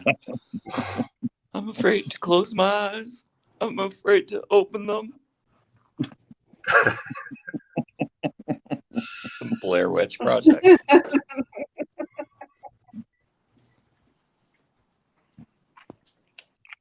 So, what are you guys' thoughts on shot and video films? I think we might have touched base on this, but I think we got off topic on it last week. Do you guys like shot and video films? You mean found footage or just cheaply shot on video? Just cheaply shot. I mean, found footage, we can put that in there as mixture too. We can go both. SOV, found footage. I love found footage. Shot on video, if it's good, it's good. It doesn't matter how it's filmed. Do you like the They have like all tapes? The Poughkeepsie tapes. I have not seen Phil, I've got to see that, man. Yeah. I have not seen the that. scourge Everybody's of talking about that. conservative media. I remember Fox News going off about that movie. I don't mind the Don't they have Poughkeepsie tapes. that? I know Jen and Christian were talking like that movie I'm was not scary going and for shit. found footage that much. I don't mind video, shot on video, but the found footage ones, they just kind of The whole shaky cam has kind of gotten Do you overdone. like the Babadook, duck? Babadook is funny. Yes, I do. I'm still gonna watch that. I do like Oh. The Babadook, duck. I'm still gonna Yeah, watch. Cody said if the quality's good, you can look past how it's filmed, and yeah, it doesn't matter to me how Yeah, it's filmed. exactly. If the quality's good, I can look past it. But if they're like all shaky and everything, I can't watch that. I admit a lot of Almost found makes me footage is sick. shit, but it's like a guilty pleasure with me. I just love them. There I you think go, the only Tim. I think the only bad thing about found footage, though, it always seems to me it's like if the ending's already predetermined, and it's like, okay, you like to be surprised at the end of a movie sometimes, but it's like as soon as you see found footage, you always know it's going to end up with somebody not, everybody dead. It's like, okay, so I just skip to the end of the movie, but that's what's going to happen. But it's how they That's die. true. I never really thought about that. I mean, any horror movie, everybody's going to be dead pretty much. It's about how they're killed. Yeah, I just like I mean, to me, I think they almost pulled off a little bit of a surprise, but that was with Troll Hunter at the very end where they're running across. That ending was just sort of weird because I don't know. It just felt weird at the end of it, like it was unresolved. But you didn't necessarily feel like those kids were dead. You just felt like they were running away from the government, but they weren't going to die. They were just probably going to be held. But held by the men in I black. actually liked Troll Did Hunter. I see a yellow submarine VHS there? That's got to be worth some money. Yeah, he had it. Tim has it. This one's really Yeah, good. there you go. Tim, I like Tim, I'll trade you Rage of the Vampire for that right now. Or Rage of the Rage of the I Mummy. don't think he's gonna let that. Right now. Thanks, Tim. You That's what accepted? Great. Awesome. Cool. Okay, we got it. Rage of the Mummy. Good Lord. There's a good one. The great John Cleese. Oh, how to irritate people. Yes. Yeah. John Cleese is just fucking hysterical. And then there we go with the I Rocky grew Horror up with Picture that Show, one of my on personal favorites. I will be reviewing I that love soon, Monty guys. Once I get geared up again.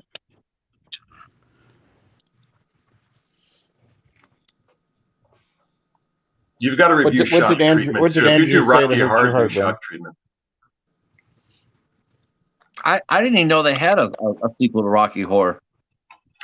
Shock treatment? Yeah, Tim Curry, Susan Sarandon, and Barry Bostwick aren't in it. They have Jennifer Harper, is it, from Suspiria, and Cliff DeYoung take their part. But all of the other originals, Columbia and all those from the original are in it. Okay. It's really good. The songs are really good, actually. I love Jessica Harper. Yeah. I just watched Suspiria the other day.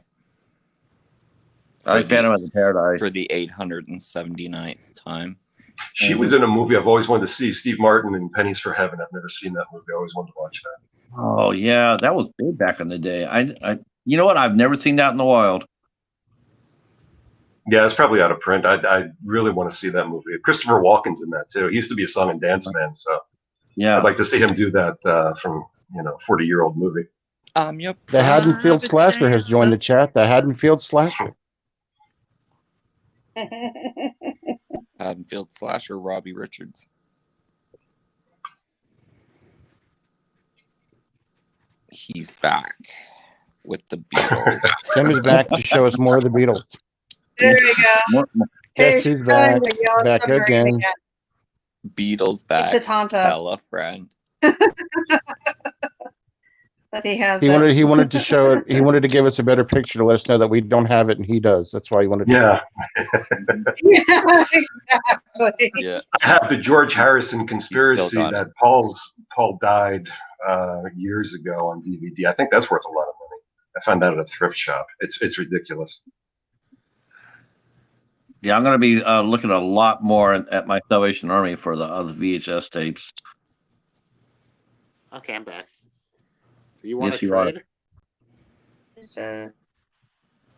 Oh, he's talking We about a need to trade. hit up Uh-oh. Star.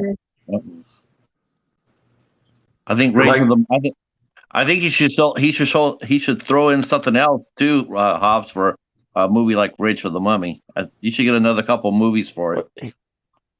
Apparently, he I has have 7 Rage of the copies because that's all he's shown. Do you have more than one copy of that, Tim? I got one. You used to have one, but now it's mine. Do you have any others? I'm just kidding. I'm just.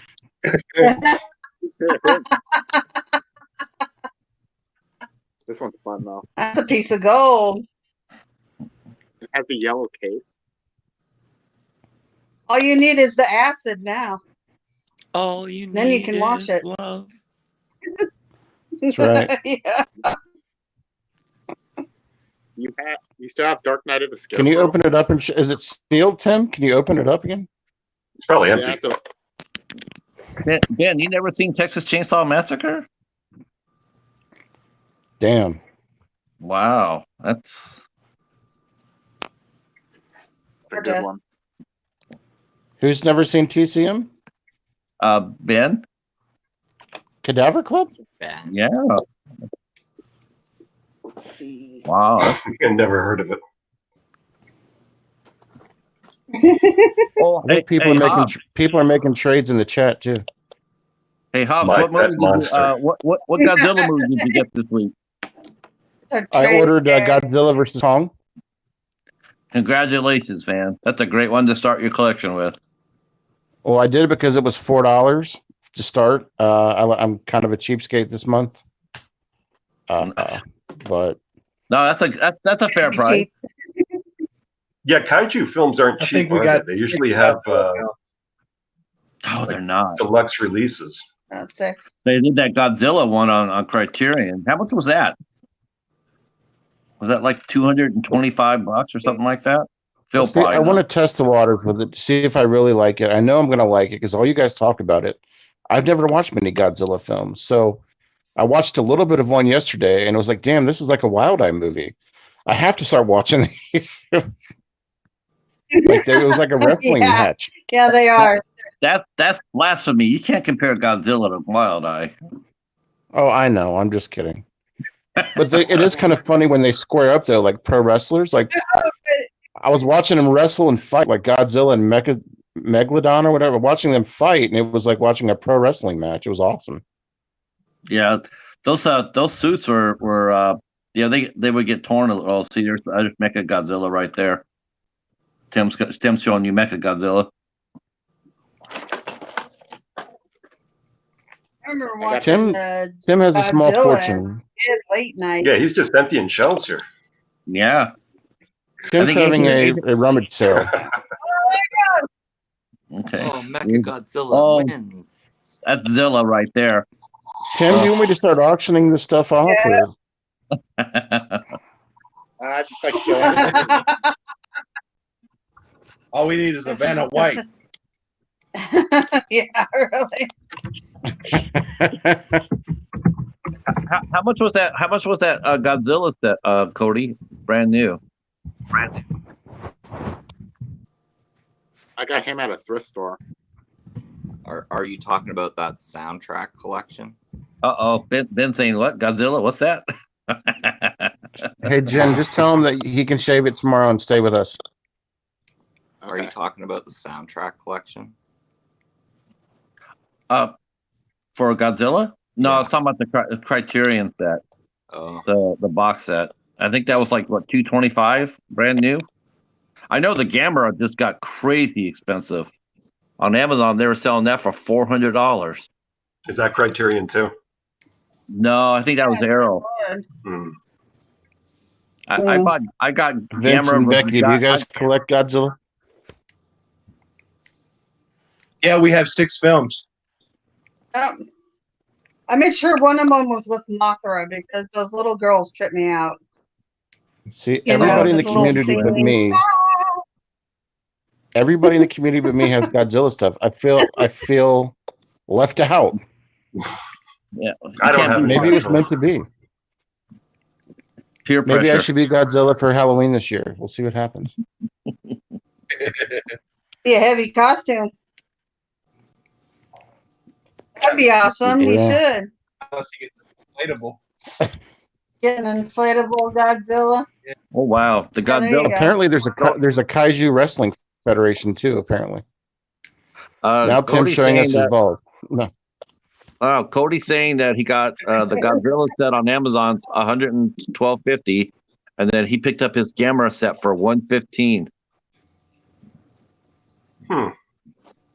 Depending on how many movies that is, that's not bad. The Godzilla one is, I think they're all the way up to the. I think the Godzilla is all the way up to Shin Godzilla, and I think Gamera is all the way up to everything, if I'm not mistaken. Because I think Gamera the Brave, that came out the last one, but that came out before the Arrow release, so I'm sure it's included in it. I got Gamera versus Gairon for $1. What Oh are you playing, wow. Phil? It's well, I think that because that one's public domain, so a lot of well, at least it was when I got that. I mean, Phil, what are you playing? I'm just playing some Spyro right now. Spyro the Dragon. That's a hell of a game. I got the reignited. I'm getting Destroy All Humans soon. I was okay. playing That's a hell of a Uncharted game 3 too. earlier. That'll be a fun Okay, one. so Gamera is as every Gamera movie made, and Godzilla's all the way up from 54 to 75. Wow, all that. I mean, they don't have Final Wars in there. Double feature. Oh wow, I thought Godzilla would have. Wow.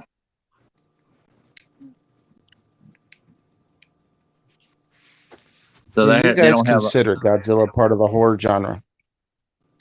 Yes. Yeah. It's like a I sci-fi. do, because it's not really like, it's like a creature feature. The creature Yeah, feature. creature feature. Mrs. genres Spice are loves fluid. creature features. I think probably the first Godzilla. Godzilla, probably more than anything else, Yeah, is probably weird more of a horror movie. creatures. This is my favorite cover art. So if you're thinking of any early Christmas ideas for next year or birthday ideas for Becky, for Vince and Becky's Becky, she likes creature features. Do you guys have Godzilla versus Feature, Megalon? feature. Can't go wrong with those. Yeah. Make a Godzilla. I'm sort of surprised they didn't do the entire set, Cody, all the way up, at least all the way up to Shin Godzilla. We have Johnson's a the still creature book feature. of Mothra. Oh, Yeah, nice. we got a still book of Mothra because I demanded it. I want to get the new Mothra movies. I They love did a the trilogy. Mothra one. That trilogy they did on Mothra, it looks outstanding. I saw some of the clips on YouTube. It looks outstanding. I did have a question. I did have some additional questions for Yeah, the chat. they're awesome. So Sure, what are you Doc. guys doing with your, since all of us are like getting new editions and stuff, what do you guys do with your duplicates? Do you keep your special editions and all the duplicates are the same, or do you get rid of them? If I upgraded DVD to We Blu-ray, usually give away ours. if I upgraded Yeah, DVD we usually to give Blu-ray, them I'll away check. because they replace. Yeah, I give mine away. Yeah, I'll check the DVD, and if it doesn't have anything that the Blu-ray has, like, you know, if there's anything extra that the DVD has that the Blu-ray doesn't have, sometimes I'll keep the DVD just for the bonus feature. But if I do the have same. if I have all the features on the new Blu-ray, then I put the DVD into the trade pile. I do the exact same thing. If there's one feature off, I keep it. Features Yeah. are huge for Yeah. some people, man. They're huge. I look at the features. And if it's something that's identical, I'll sell it on eBay. But I don't do too much upgrading. I don't care about the format too much. Like I have a ton of VHS, ton of DVDs. Just having the movie in some kind of form is good enough for me. So I just do a lot of thrift shop raiding and just keep everything. Buy a lot of shit cheap and just keep it all. That's how I do it too, Derek. I can't afford to go out there and buy the expensive sets. Like, No. I And just I can't. loved it. I love the steel books. I mean, I wish I could afford to, but there's so many movies I haven't seen that I just want to, see those movies, get those movies, and if I can find it on VHS, that's cool. If I find it on Blu-ray, that's cool too. I was It's really ridiculous. shocked. The other day, I seen Frogs, the Scream Factory version of Frogs, and it goes for $40 now. And I remember paying I have like that. $7 for it. I love that It's worth a movie. lot of money. That's one of the $40. I was watching something where they were talking about plants coming to life, and that's one of the few movies where plants partially come to life and jump in with. I guess the plants and a lot of little lizards and shit kill the one person in that movie, but you don't see that too often. I absolutely love that movie. I absolutely love Frogs. Day The of Day the of the Triffids. Day of the Triffids, and I think there's one called Contamination Contamination. .0 something. But wasn't that like the third Troll film, The Contamination, if I'm not mistaken? Not the 1980 Italian Contamination. This is like from 1984. Contamination point something where toxic shit is spilled in this small town and the plants start coming to life. Looks like Tim's got frogs there. Yep. Frogs. Yeah, that's Tim's got frogs. Yeah, that's the version I have. I got this Do one. you guys have $1. frogs, Spice? No, we do not. No. No, but I don't have frogs either. I think I got this one for $1. It's probably worth a lot more now, Tim. Keep it, buddy. That was Joan Van Ark in that, I think, and Ray Milland, and who's the guy from The Big Lebowski and Roadhouse? I got Sam Joan Elliott. Van Ark in a lot of horror early. I got her in a creature feature, the Lost Godzilla movie called The Last Dinosaur. Baby with William Katt and Sean Young. No, that was Baby Legend of the Baby. Secret of Lost Legend. Yeah. No, the last dinosaur had Richard Boone in it, and it came out in 1975. It was his last movie, and she was in that. Richard Boone, Have Gun Will Travel, where you got your name from. That's right. Yeah.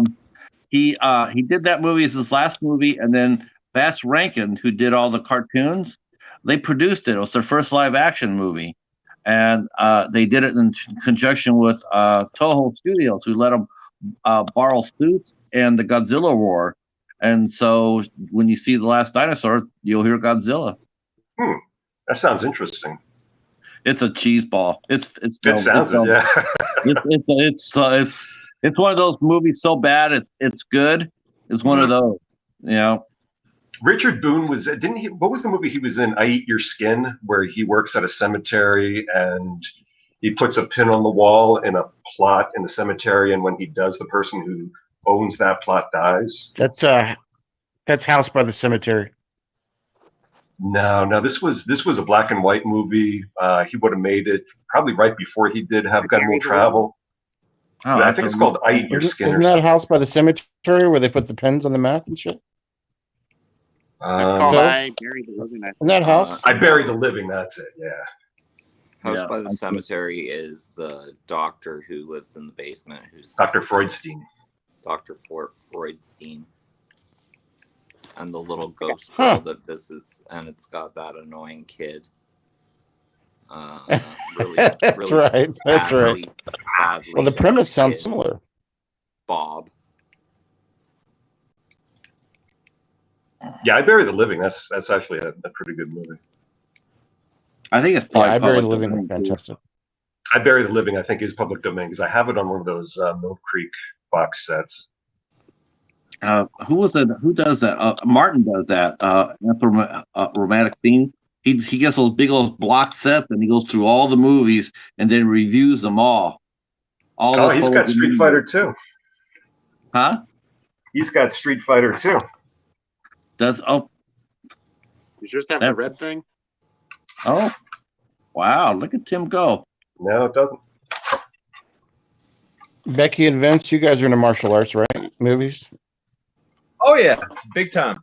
Oh, especially him. He's got like what, about 500 kung fu movies? Somewhere in the 200s, 300 range. Oh, okay. I was mistaken. Okay, so is John Saxon what like he does is my buddy Catfish and I? We've been having this debate, but do you think John Saxon is probably the best American actor, martial artist?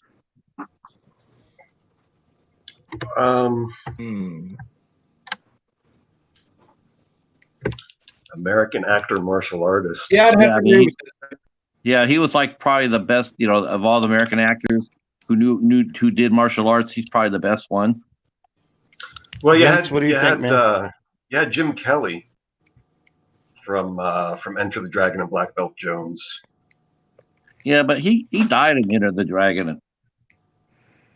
Oh, do you mean within the context of the movie? Yeah, I mean John Saxon kicked Bolo's butt. Oh, okay. Well, yeah. So I always tell him that John Saxon was a better martial artist than Jim Kelly. American Vince, who do you think's the best martial Yeah, artist? we have American? multi-generation. But no, I love Jim Kelly. Jim Kelly's the shit. Yeah, he's dead now too. Hobbs, if you're going to do exploitation, you need to get this. This is a great set. This Mill Creek. This is 100 movies or 200 movies. Oh wow! Well, then I'd be good for 3 years if I got that one. where That'd did be you get that fucking- from? I heard this online years ago. Yeah, this is a great set. There you go, Hobbs. Oh boy. Good night, Cody. Thanks for You stopping by, you bud. could do a whole channel on this. Cody. See you, Cody. What is it called? What's it called? 100. Hi, What is Cody. it? It's drive-in cult cinema, Mill Creek. Okay.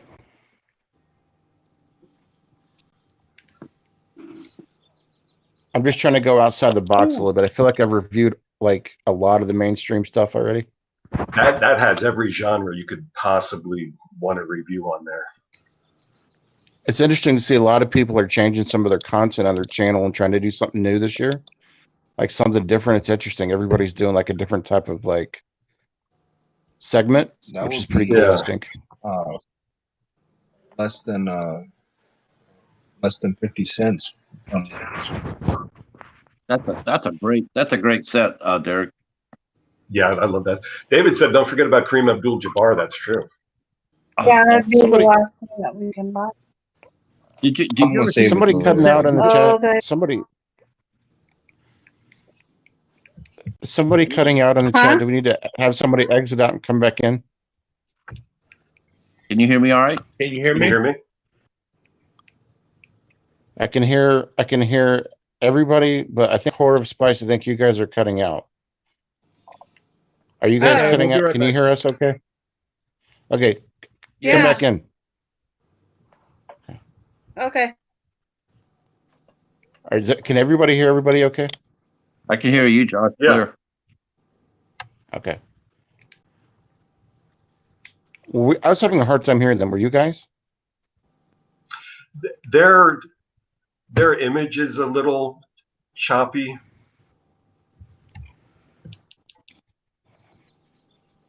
Is that Gremlins VHS? Yes, Andrew, I'll ask them that when they come back on in just a second, buddy. I'm interested to see what HBO does with that animated series they're doing with Gremlins. They're doing it animated. Yeah, it takes place, I think, back in the 20s, and is it Mr. Chin, the guy Key Luke plays in the movie? It's about when he first gets Gizmo, and they travel to Chinese countryside and get into adventures. Oh, that sounds cool. Has anybody seen the new Pacific Rim animated show? It's supposed to be No, coming where's out on that? Netflix. It's supposed to be coming out on Netflix. Yeah, that's a shame the sequel tanked, because that's a premise that could really go far. Hey, can you hear us now? You know. There they are. I think Vince and Becky are coming back on here. Yep, they're there. What we missed?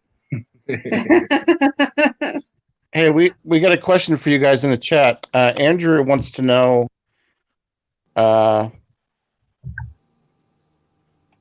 You scroll up. They want to know: have you seen The Last Electric Knight and Three Ninjas? I've seen Three Ninjas. I haven't seen The Last Electric Knight. I think I've seen Three Ninjas. I never heard of the other one though. No, I haven't heard of it either. I Have haven't. you? I've heard of it. Three Ninja. But I know they did like 4 or 5 of those movies. I think, right? Ninja movies, the 3 ninja movies. Yeah, I think they had Knuckle one. Up, Kickback. Yeah, and- they did multiple. Yeah, I know. I think there's one with Hulk Hogan. I think that's 3 Ninjas on Space Mountain or something like that. And Hulk Hogan was in it. Do you remember that show Thunder in Paradise with Yeah, Hogan? And I think Jack I Lemmon's agree son with was in that. Yeah, that's Thunder in Paradise. They had Jimmy Hart in it.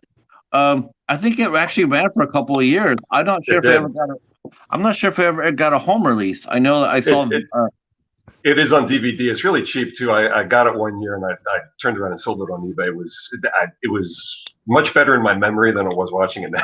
Oh, I'm sure it's easy as hell. Yeah. Yeah, that's something. If I saw for 50 cents, I might look it up. But yeah, I wouldn't go out of my way for it. But I do remember the show.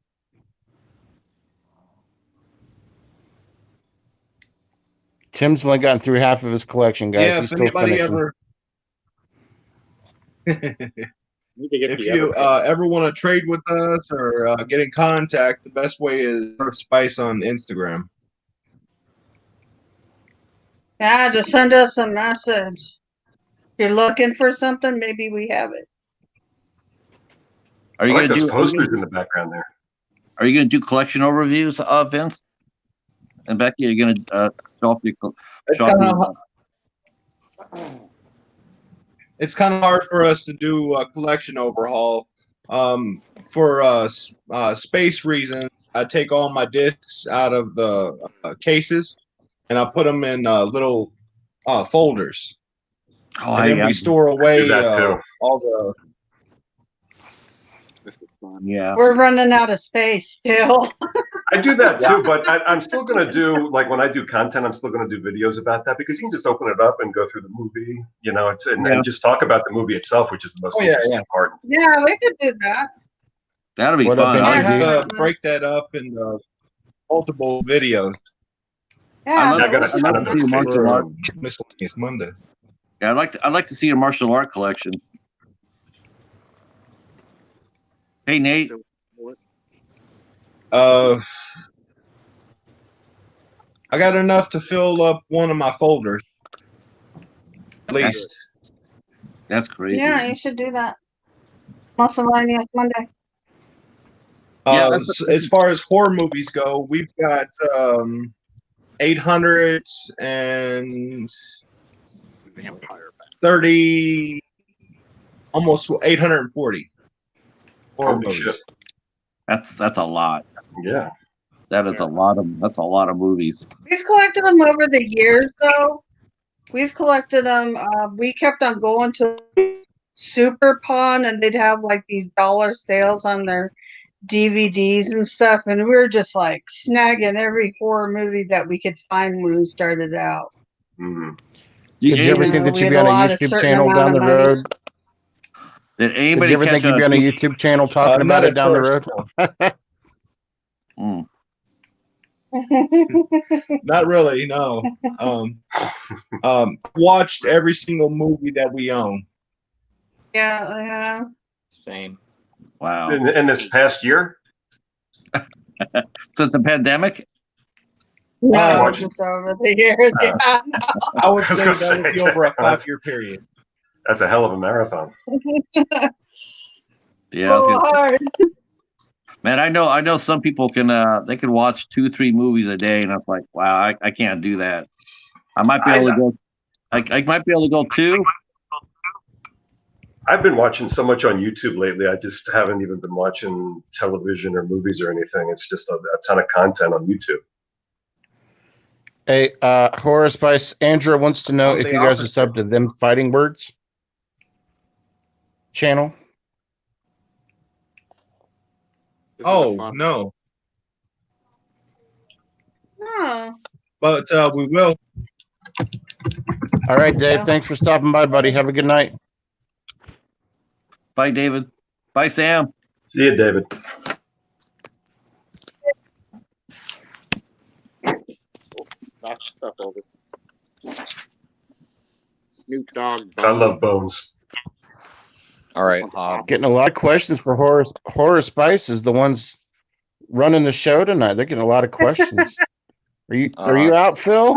Yeah, I'm gonna crash. But thanks for All right, buddy. hosting Thanks for and stopping thanks by. for having me on, Thank you. and I love See all you, you Phil. guys. Anytime, buddy. Love you see guys. during Take care, we'll brother. see you during the week, Phil. All right, I'll be on. hey, Peace out. Adios, man. Phil's creepy vids is out. Did you see that video from New Year's Eve with Snoop getting high on camera with, I think it was Anderson Cooper? And Anderson Cooper was drunk and just laughing hysterically. Oh God. Ben, do you want in? no, I did not see that. Oh, the master Nothing tied to say about Snoop Dogg. What's that? He has no fear. There's a video because- going around where Snoop Dogg hands a joint over to a police officer, and the officer takes a hit. We have an open spot in the chat. Does anybody want in? Yeah, Ben's gonna come in, Josh. Messiah of Evil. That came up Oh, on nice. Coast to Coast last week. And Did you send him the link? No, he's saying on the chat that he wants to hang out. Okay. Go ahead, Come Shinobi. on I'm in. sorry, bud. No, that's all right. I want to give a shout out to Messiah of Evil because a couple people said they had never seen that, and that is a really cool movie. It's really freaky. The guy who directed Howard the Duck, this guy was a protege of George Lucas that made this movie. I think he worked on what was that old movie that George Lucas did? American Graffiti. I think he worked on that. But this is a horror movie that he did early on, and it's really disturbing. I really recommend that if anybody gets the chance Messiah to of see that. Evil. I've heard of it, and I Yeah. wonder, did we ever watch There's even a Messiah warning. of Evil? Yes. That's Kind of blurry though. Can't even see it. in the book. That made the rounds on a couple We saw like public domain that sets a few years ago. Moonlight. Oh, that's right. Yeah. I feel like I've seen it, but I think I was inebriated when I was watching it. Legitimately. It's a really creepy vibe. It's very bizarre, almost has a dark sense of humor about a lot of things. But I love that movie. That's one that I watch over and over. When I got it, I thought it was shot on VHS because all the front on the cover, you can't see it, but it looks like it's all VHS on the cover. It is very cheaply made. It looks like if anybody's ever seen Children Shouldn't Play with Dead Things, it looks like that really just terrible, cheaply made early 70s type of movie. I have that one too. on Children VHS. Shouldn't Play with Dead Things is great. That one's fun. I saw that in the drive-in when I was like 3 years old. My parents took me to see that, and it scared the shit out of me, and it just stuck with me over the years. Dollhouse. Yeah, Amityville Amity- Dollhouse. Is that what that is? Yeah. I am not a real big Halloween fan. I'm Andrew. I'm okay with it. But it's not the scariest movie I saw, but I have. Actually, I thought the novelization of the first movie was a lot more scarier than the movie itself. I like my favorite Halloween movie is Halloween 3: Season of the Witch. I thought that was a lot of fun. If you turn down the volume all the way, I you guess might I like just got it. See that. got unsubbed. But I love Mad Max, and I love all. I've actually done a lot of Australian movies.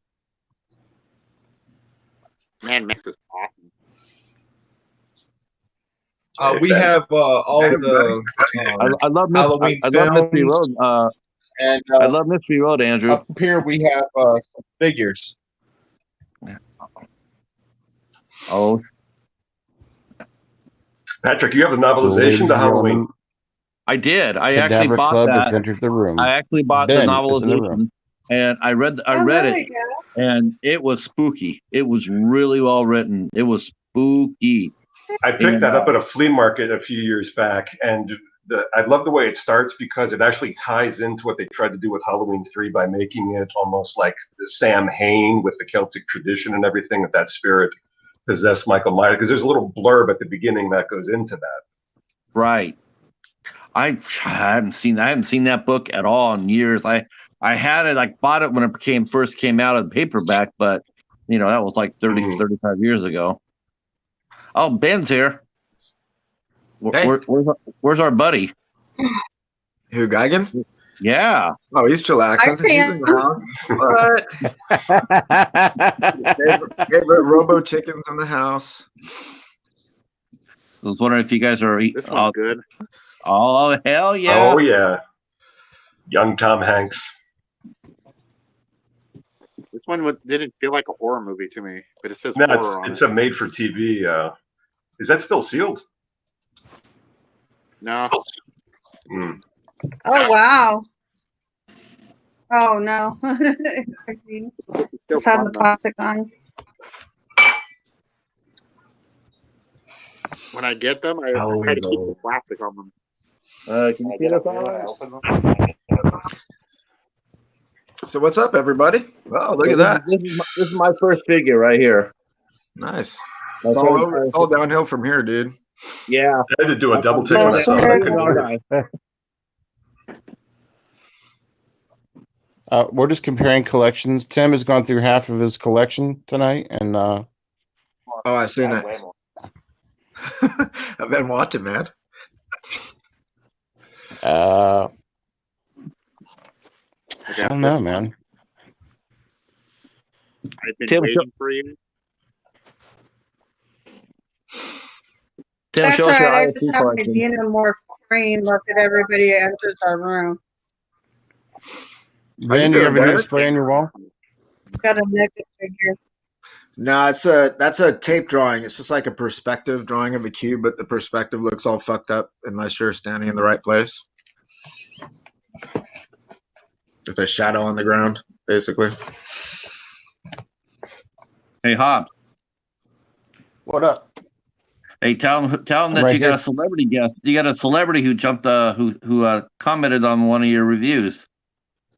So I've been chatting with the director from the Baylock Residence, one of the Wild Eye films.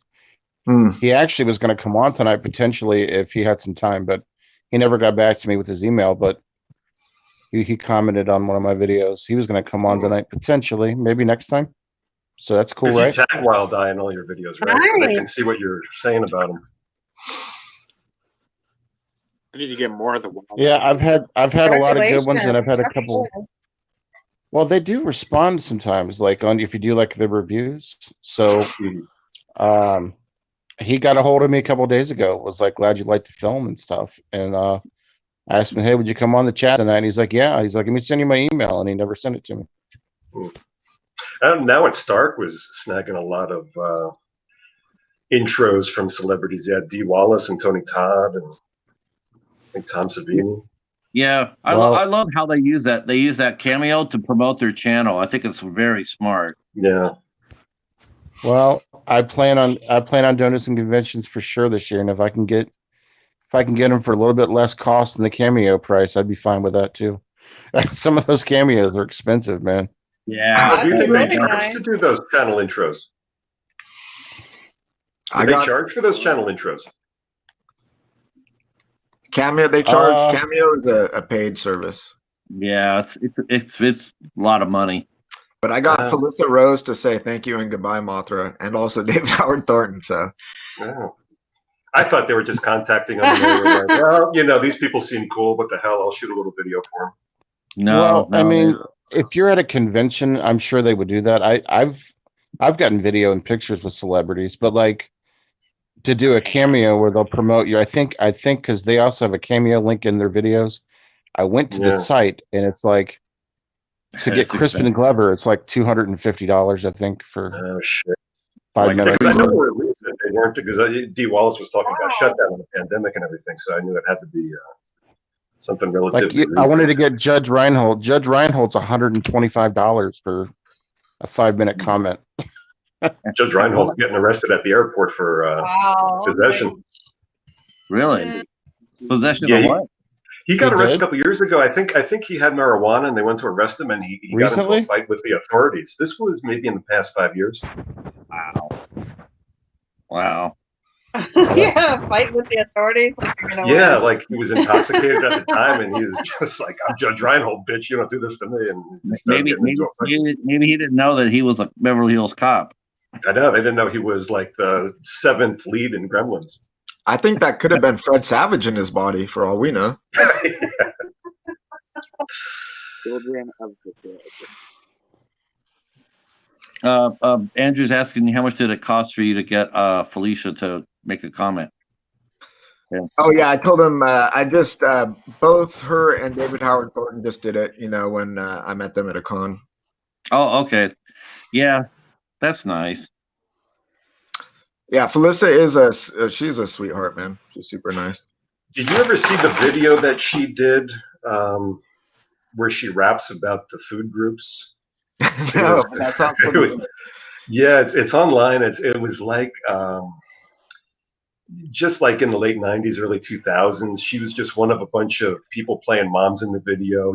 It's a nutritional thing that they show kids in school, and she starts rapping about healthy food and shit. Nice. It's hysterical. I always remember the Iron Kids bread wrap as a commercial, like in the, let's say the 90s, because it was just like the most ridiculous commercialized, like, hey, I'm little Polly, and I'm here to say Iron Kids bread is A-OK, or whatever the fuck it was. I don't remember. That's like the Fruity Pebbles where Barney comes in. Do you remember the Say No to Drugs commercial back in the day where the guy walks in and his son's got drugs in the bed, and he's like, where did you learn how to do that? And he goes, I learned it by watching you. Yeah. Classic. Yeah, and the father's just like, I remember that no one. comprehension of that could be. Man, Partnership for Drug-Free America, man, they popped off some seriously good PSAs, but the ones that scare the shit out of you are the ones that Montana does. The Montana Meth Project, holy cow, that will scare you out of your skin. Where they show the kid from the Mighty Ducks that was arrested a few years ago after doing meth. Did you see his before and after picture? Yeah, it's shocking. It's shocking. Some of those PSAs, I'll be right back. Deep Star 6, that was a good movie. This one's really fun. That and Leviathan, I remember they came out the same year. I agree with you. That's definitely a really fun movie, Deep Star 6. That's a lot of fun. Yeah, that and Leviathan were basically like the same movie, and they both had huge casts with a ton of legendary actors. Yeah, Richard Crenna was in Leviathan, I believe. Yeah, and Amanda Pays from Max Headroom was in one of them. I forget which one she was in. Max Headroom. Is that really her claim to fame? Is Max Headroom? Amanda, well, that and Marion Corbin Bernsen. Patrick, have you seen Wolf Creek? He could do worse. He's a dentist. Sorry, I have Wolf Creek. He's doing Christian movies now, I think. I have Wolf Creek, but I have not seen Wolf Creek 2. But Andrew, have you seen Mystery Road or Red Hill? I actually like Wolf Creek series on Shudder. Yeah, that was good. The series. Which one? The Wolf Creek series? Yeah. I like the second season better than the first I like one. Wolf Creek, the movie. Oh, I didn't know there was a second season. Yeah, the second season is really good. Feels a lot more like a Wolf Creek movie. Becky, have you seen the second Wolf Creek? Yeah, I like the second one a little bit better than the first one. Yeah, I have. I like the movies Wolf Creek, but I didn't like the series all that much. Mystery I think Hill they kind of and drew everything Mystery out, Road. so it wasn't. Yeah, TV series like that. I remember there was the one scene that the dude who was on. Did you ever see the show Longmire? the one dude who was on that show was in the Wolf Creek series, and they're sitting at a campfire, and he comes up behind and starts killing them. But it did feel really dragged out prior to that. Yeah, Major it was props kind to of Tim. dragging, and we're kind of like, yeah, rather watch the movies. Blackula. Oh, there you go. That's one for you, Hobbs. I think they need to come out with more Wolf Creek movies. I have There's those. I have Blackula 1 and 2. I love this I movie. think they did a fiction book independent of either the TV series or the Back to movie, his just a brain. regular story about him. Finish it. I'm gonna have to look for that book then. But this is PG. I love the character. Yeah, the character's great. I just realized it's PG. Mystery Road was a movie first, Andrew, and then they made it into a series. I think the series came out not that long ago, so I haven't been able to pick it up yet. Hey, Andrew. Adam. Hi, Adam. And I saw Red Hill as well. Okay, PP. Both of those are just excellent movies. I'd never heard of it. Are those IFC? No, they're from Australia. They're Australian films. I want to say Red Hill, and I think Sony gave them a release here. I can double check on you and tell you next week, or I'll tell you in a message. Oh, they're so good. And there's another one called The Rover with Guy Pearce and Robert Pattinson. Oh, that's so good too. That's real good. I saw the trailer. It looked really good. Australian films are just. I saw another one down there called Backtrack, and they had Adrian Brody and Sam Neill and Robin McLevy. Oh my God, the ending was that's a great movie. Great. Are these movie. recent films? They're from the last 10 years or so. Mm-hmm.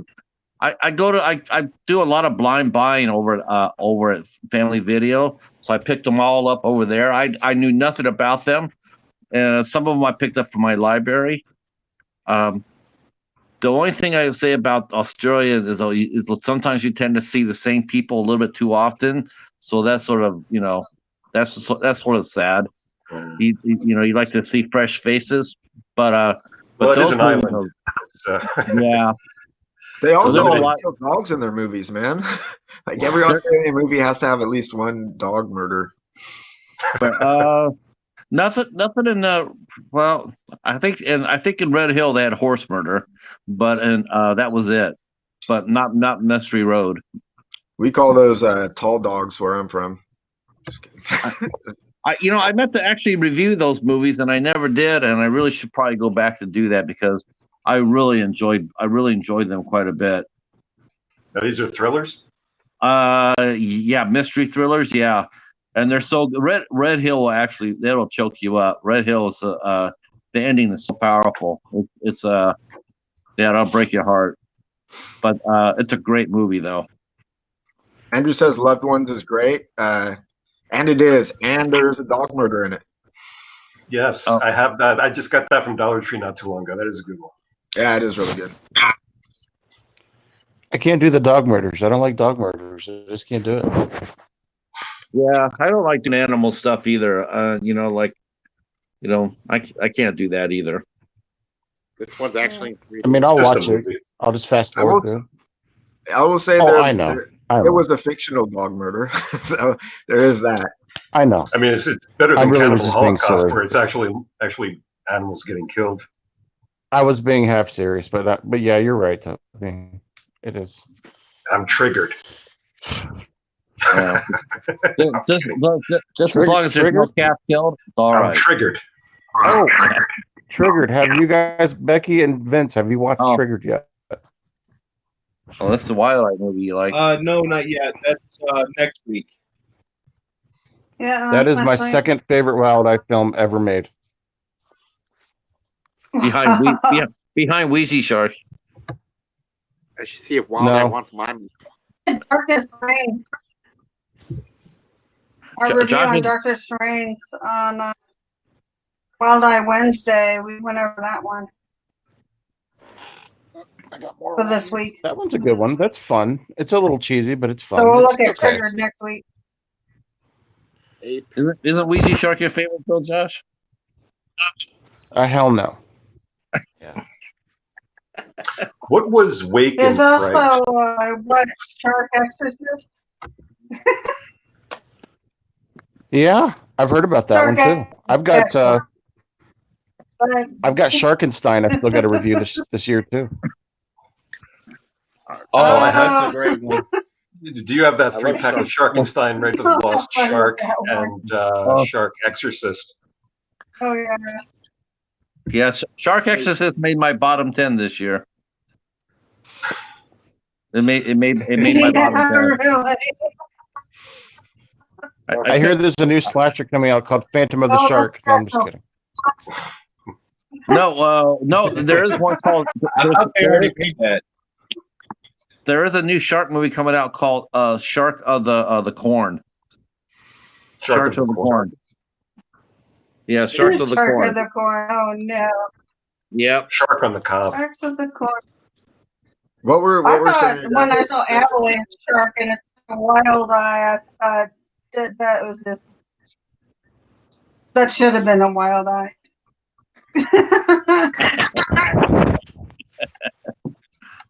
People are talking about Snowtown. What's that? Oh, that's an ISC movie, Snowtown. It's based on a true crime, and I guess like a mass killing.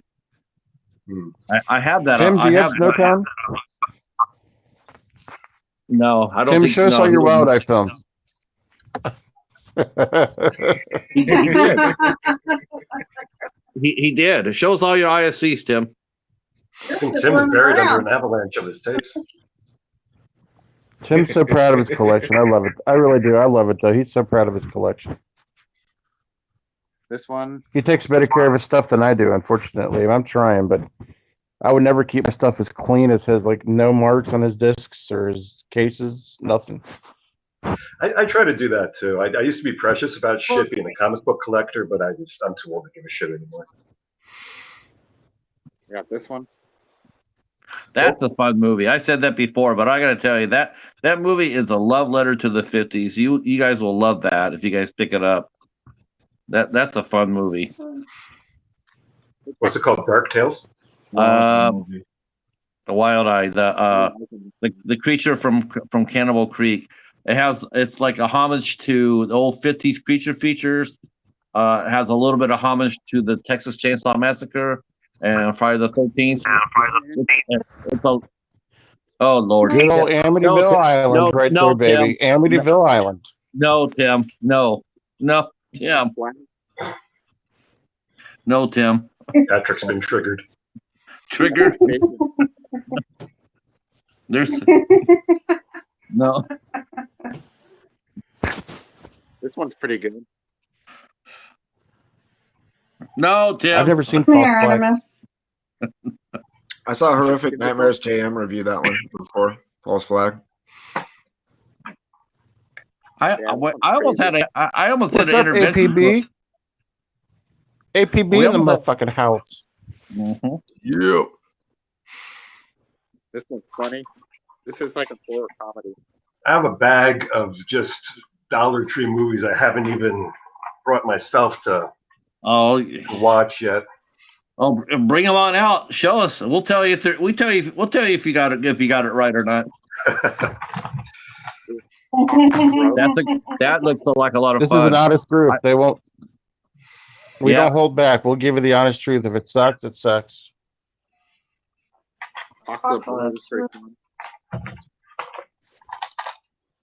This I know you got this, Patrick. I got to watch this yet. You know what? I had that, but I traded it for the IFC Midnight movie. Devil music. Doctor Who. Yeah, was that great finding those? Derek. That was awesome. What this? The finding the Doctor Who series. Oh, I know. This is the part one for whatever this season is. I haven't been back. I just stopped doing my runs with COVID and everything, but pissed me off I wasn't able to find part two of that before that happened. What series is that? That is Series 8, Part 1. Okay. You know what? I'll make a run to my Dollar Tree tomorrow. Oh, I'll look don't. for it.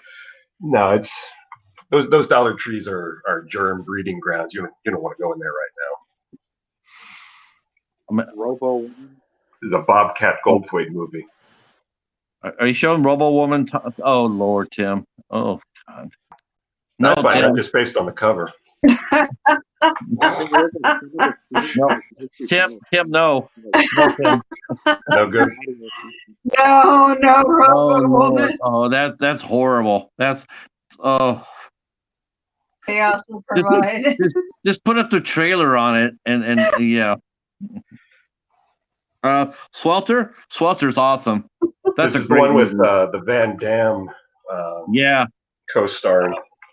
You know, he actually that's actually one of his better acting roles, and he took a big step backward. He's in an ensemble, and he's not the lead, and he actually does very, very well in that movie. Well, do you remember that movie from about maybe 12, 15 years ago, JCVD, where he played himself, and he was really trying to stretch, and a lot of that is like the point of view where he's talking at the camera, really pouring on the dramatic chops. I know he was trying to really expand at that point, but I don't think that ever took off. I don't know.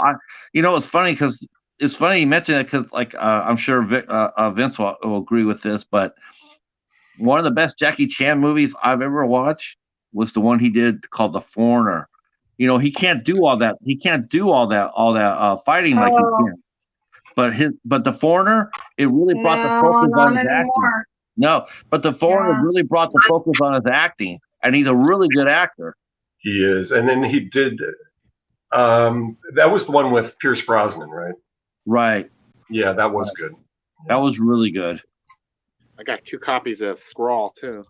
Jackie Chan played a general in one movie. I can't remember the name of it right now off the top of my head. But that really played forward in his acting ability as well.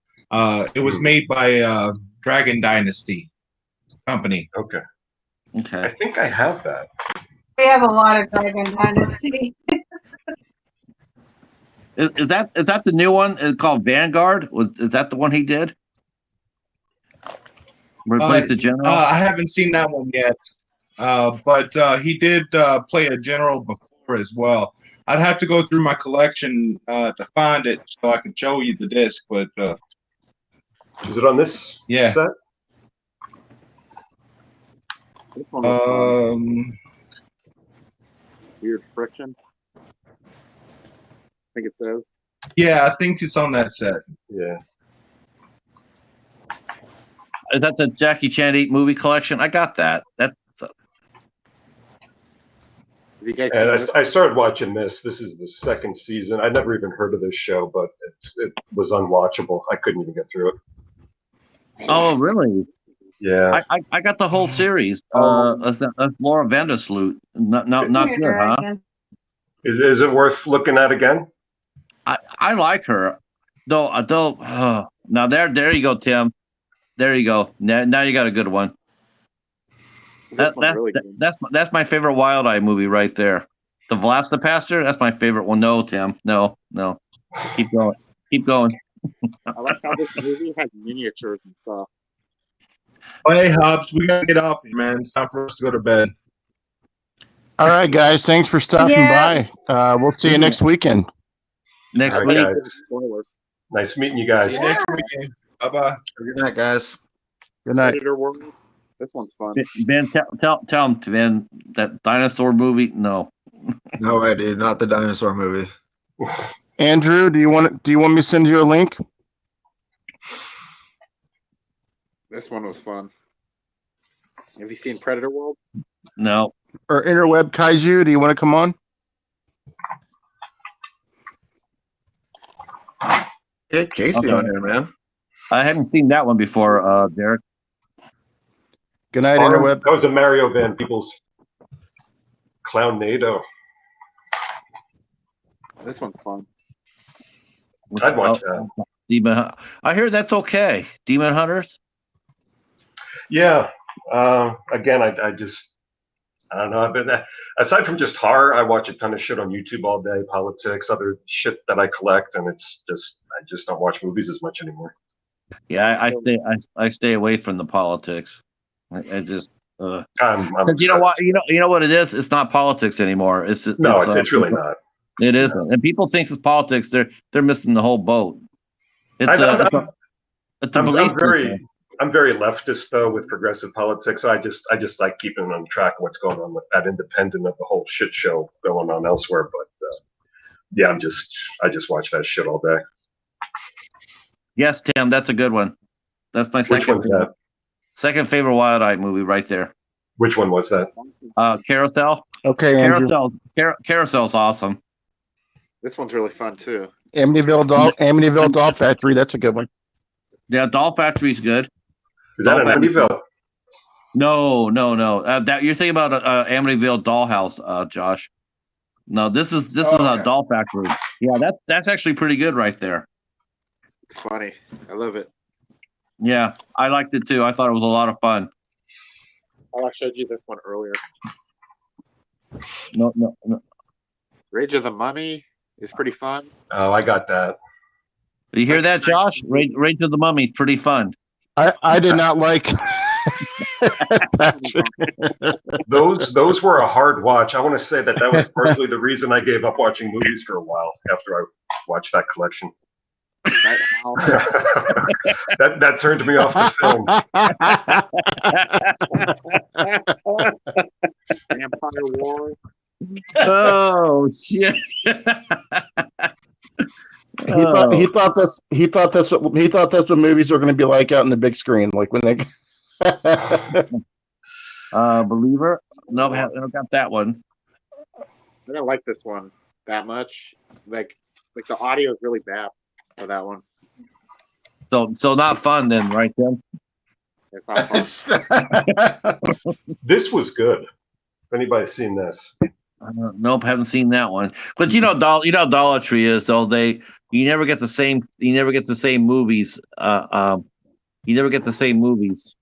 Some of these are from Big Lots too. These are like going back to the summer. I picked a lot of these up. This one's brutal. These are decent.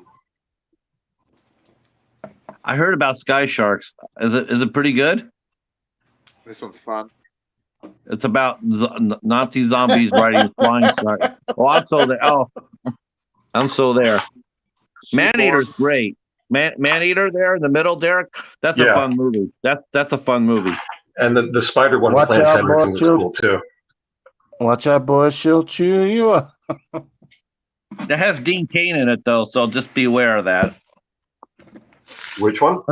Maneater, but he's actually pretty good. Oh, okay. Yeah, I did watch. I watched those. I didn't watch this yet. This looks funny. That looks funny. You guys, it's like a cat out there. Let me try to. Oh, I've seen this before. I thought this was actually funny. It was a pretty shitty movie, but it made me laugh. You got a good selection there. Oh, I'd like to know what you think of that when you watch it. This I didn't watch yet. Yeah, it's got a great cast. I don't know how they screwed it up so bad. That's a good movie too, right there. Heat Stroke. It's has a sad middle though. Mm. The cat's always out there meowing all night. Andrew's saying in the chat that they're going to do a prequel to Children of the Corn that leads up to the events of killing all the adults in town. I think that could be really interesting. Main Street Meets. This one was pretty fun. I guess. But as long as it's not, I mean, what do you think about the reboot of the Resident Evil series? Are they rebooting that fucking thing? I saw they just finished filming actually, so I'll watch it. I mean, do you guys like those movies? Probably. I know a lot of people are fans of them. I like the first one a lot. I like the first couple. I don't hate them. They're not my favorite though. I like the second and the third and the fourth one. The first one was okay, but the second one's probably my favorite. That was just a badass all the way around. I like the idea of them better than I like the actual execution of them. I mean, watching a video game come to life on screen with a hot chick killing zombies is great, but the movies really kind of suck.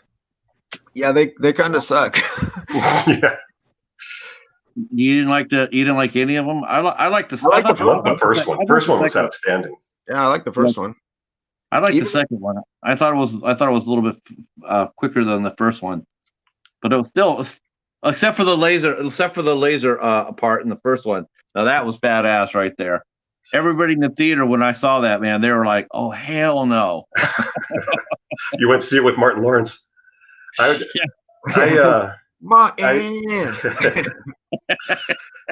I can't see myself sitting down to watch them without doing something else. I'll put them on like in the background. I think I have all of them actually, but I'd be doing something else while they're on. I wouldn't devote my full attention to them anymore. I only watched the second one. I never really. I have a couple of the other ones, but it's only the second one that does it for me. That's a good one, Tim. Did you just get that at Dollar Tree? That one, yeah, that's a Dollar Tree one there, right there. Wow. This is one of my favorites. I'd buy that. Yeah. What about the incredible Blob, Tim, from the Incredible Bulk? Oh yeah, that movie's fun, but it's like super cheesy, like all the green screen and stuff. It's the worst movie ever made. The Incredible Bulk. I think that's from a few years ago, isn't it? I don't know what it is. I think I saw something about that online once. It's the worst thing ever. It makes Wheezy Shark look like a Academy Award winner. No, I haven't seen that one yet. Oh, it's so bad. I need to get that one on Blu-ray. What? Wait, on VHS. Incredible Bulk? VHS version of it. Wait for the Criterion. or Vinegar Syndrome. Deluxe Arrow media book. Have you seen this one? The picture? No, I haven't seen that one. I think I saw that when I was there. I didn't get it though. Ben, what do you think? Have you heard anything about you think they'll you think there's any chance at all that they'll put a little bit of Pacific Rim at the end of Godzilla and Kong? I mean, I don't know. Who knows what they'll do? But I wouldn't hold my. I just think that it would. Did I cut out? I did get House of Salem. I didn't care for that too much. It was not too much happened in that. I didn't think.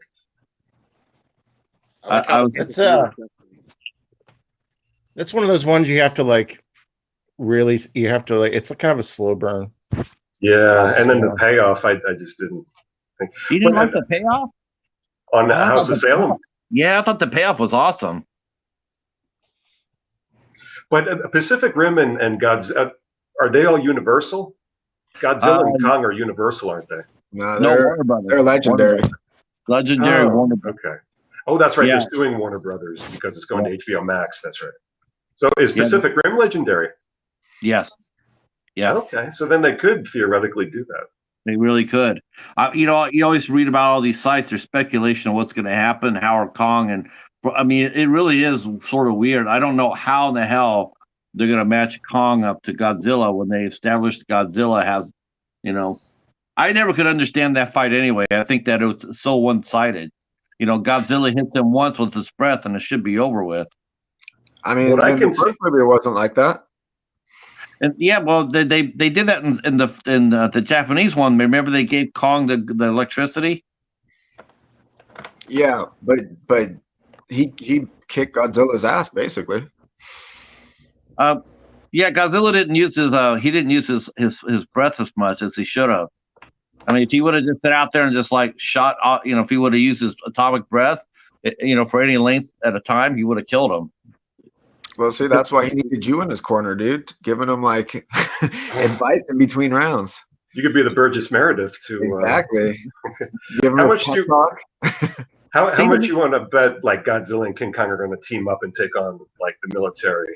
That's what I think is going to happen. I think they're going to team up against the foe. Well, they sort of laid the groundwork for that because at the end of the second Godzilla, King of the Monsters, they had one of the King Ghidorah's heads being captured. So they think that's going to come back as being a Mecha King Ghidorah, and that will cause the team up. Yeah, I think there's also going to be a Mecha Godzilla though too. Really? Well, that would be interesting. I mean, that was a You guys spoiler find from the toy lines, because they released a line of toys that had from the new movie already that had like a mecha element to Godzilla. So Yeah, I think they have to do that, because in reality, there's just no way they could. You saw Godzilla both times. He's come across as strong in the first two Godzilla movies.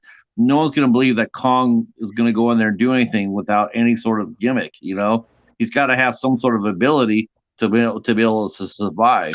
Well, the thing about Kong is he's got the agility of a primate, so they could really play up that, which is something they really never did in the older movies. Is he could be hopping around and jumping out of the way of the fire breath and all that shit. Because it's gonna be I mean, I think they're going to team up too. I think it's going to be a 2-on-2. If they get, like Kong and Godzilla versus Mighty Joe Young, Mecha Ghidorah and Mecha Godzilla. Makes sense. I think who's the guy that teams up with?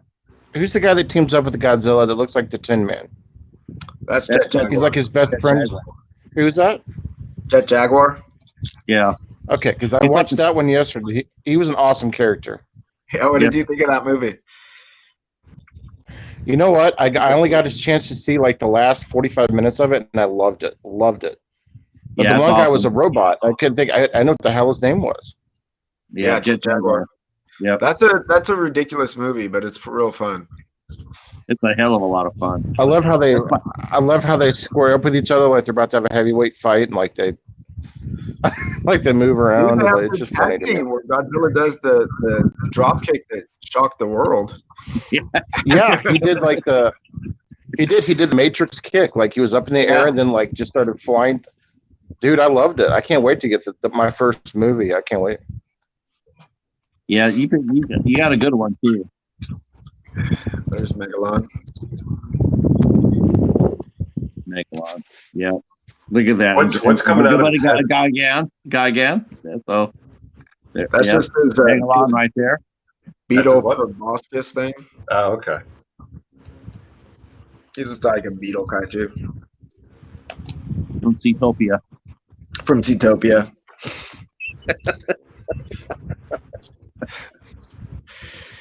Tim, what is that? Got the Dollar Tree all there.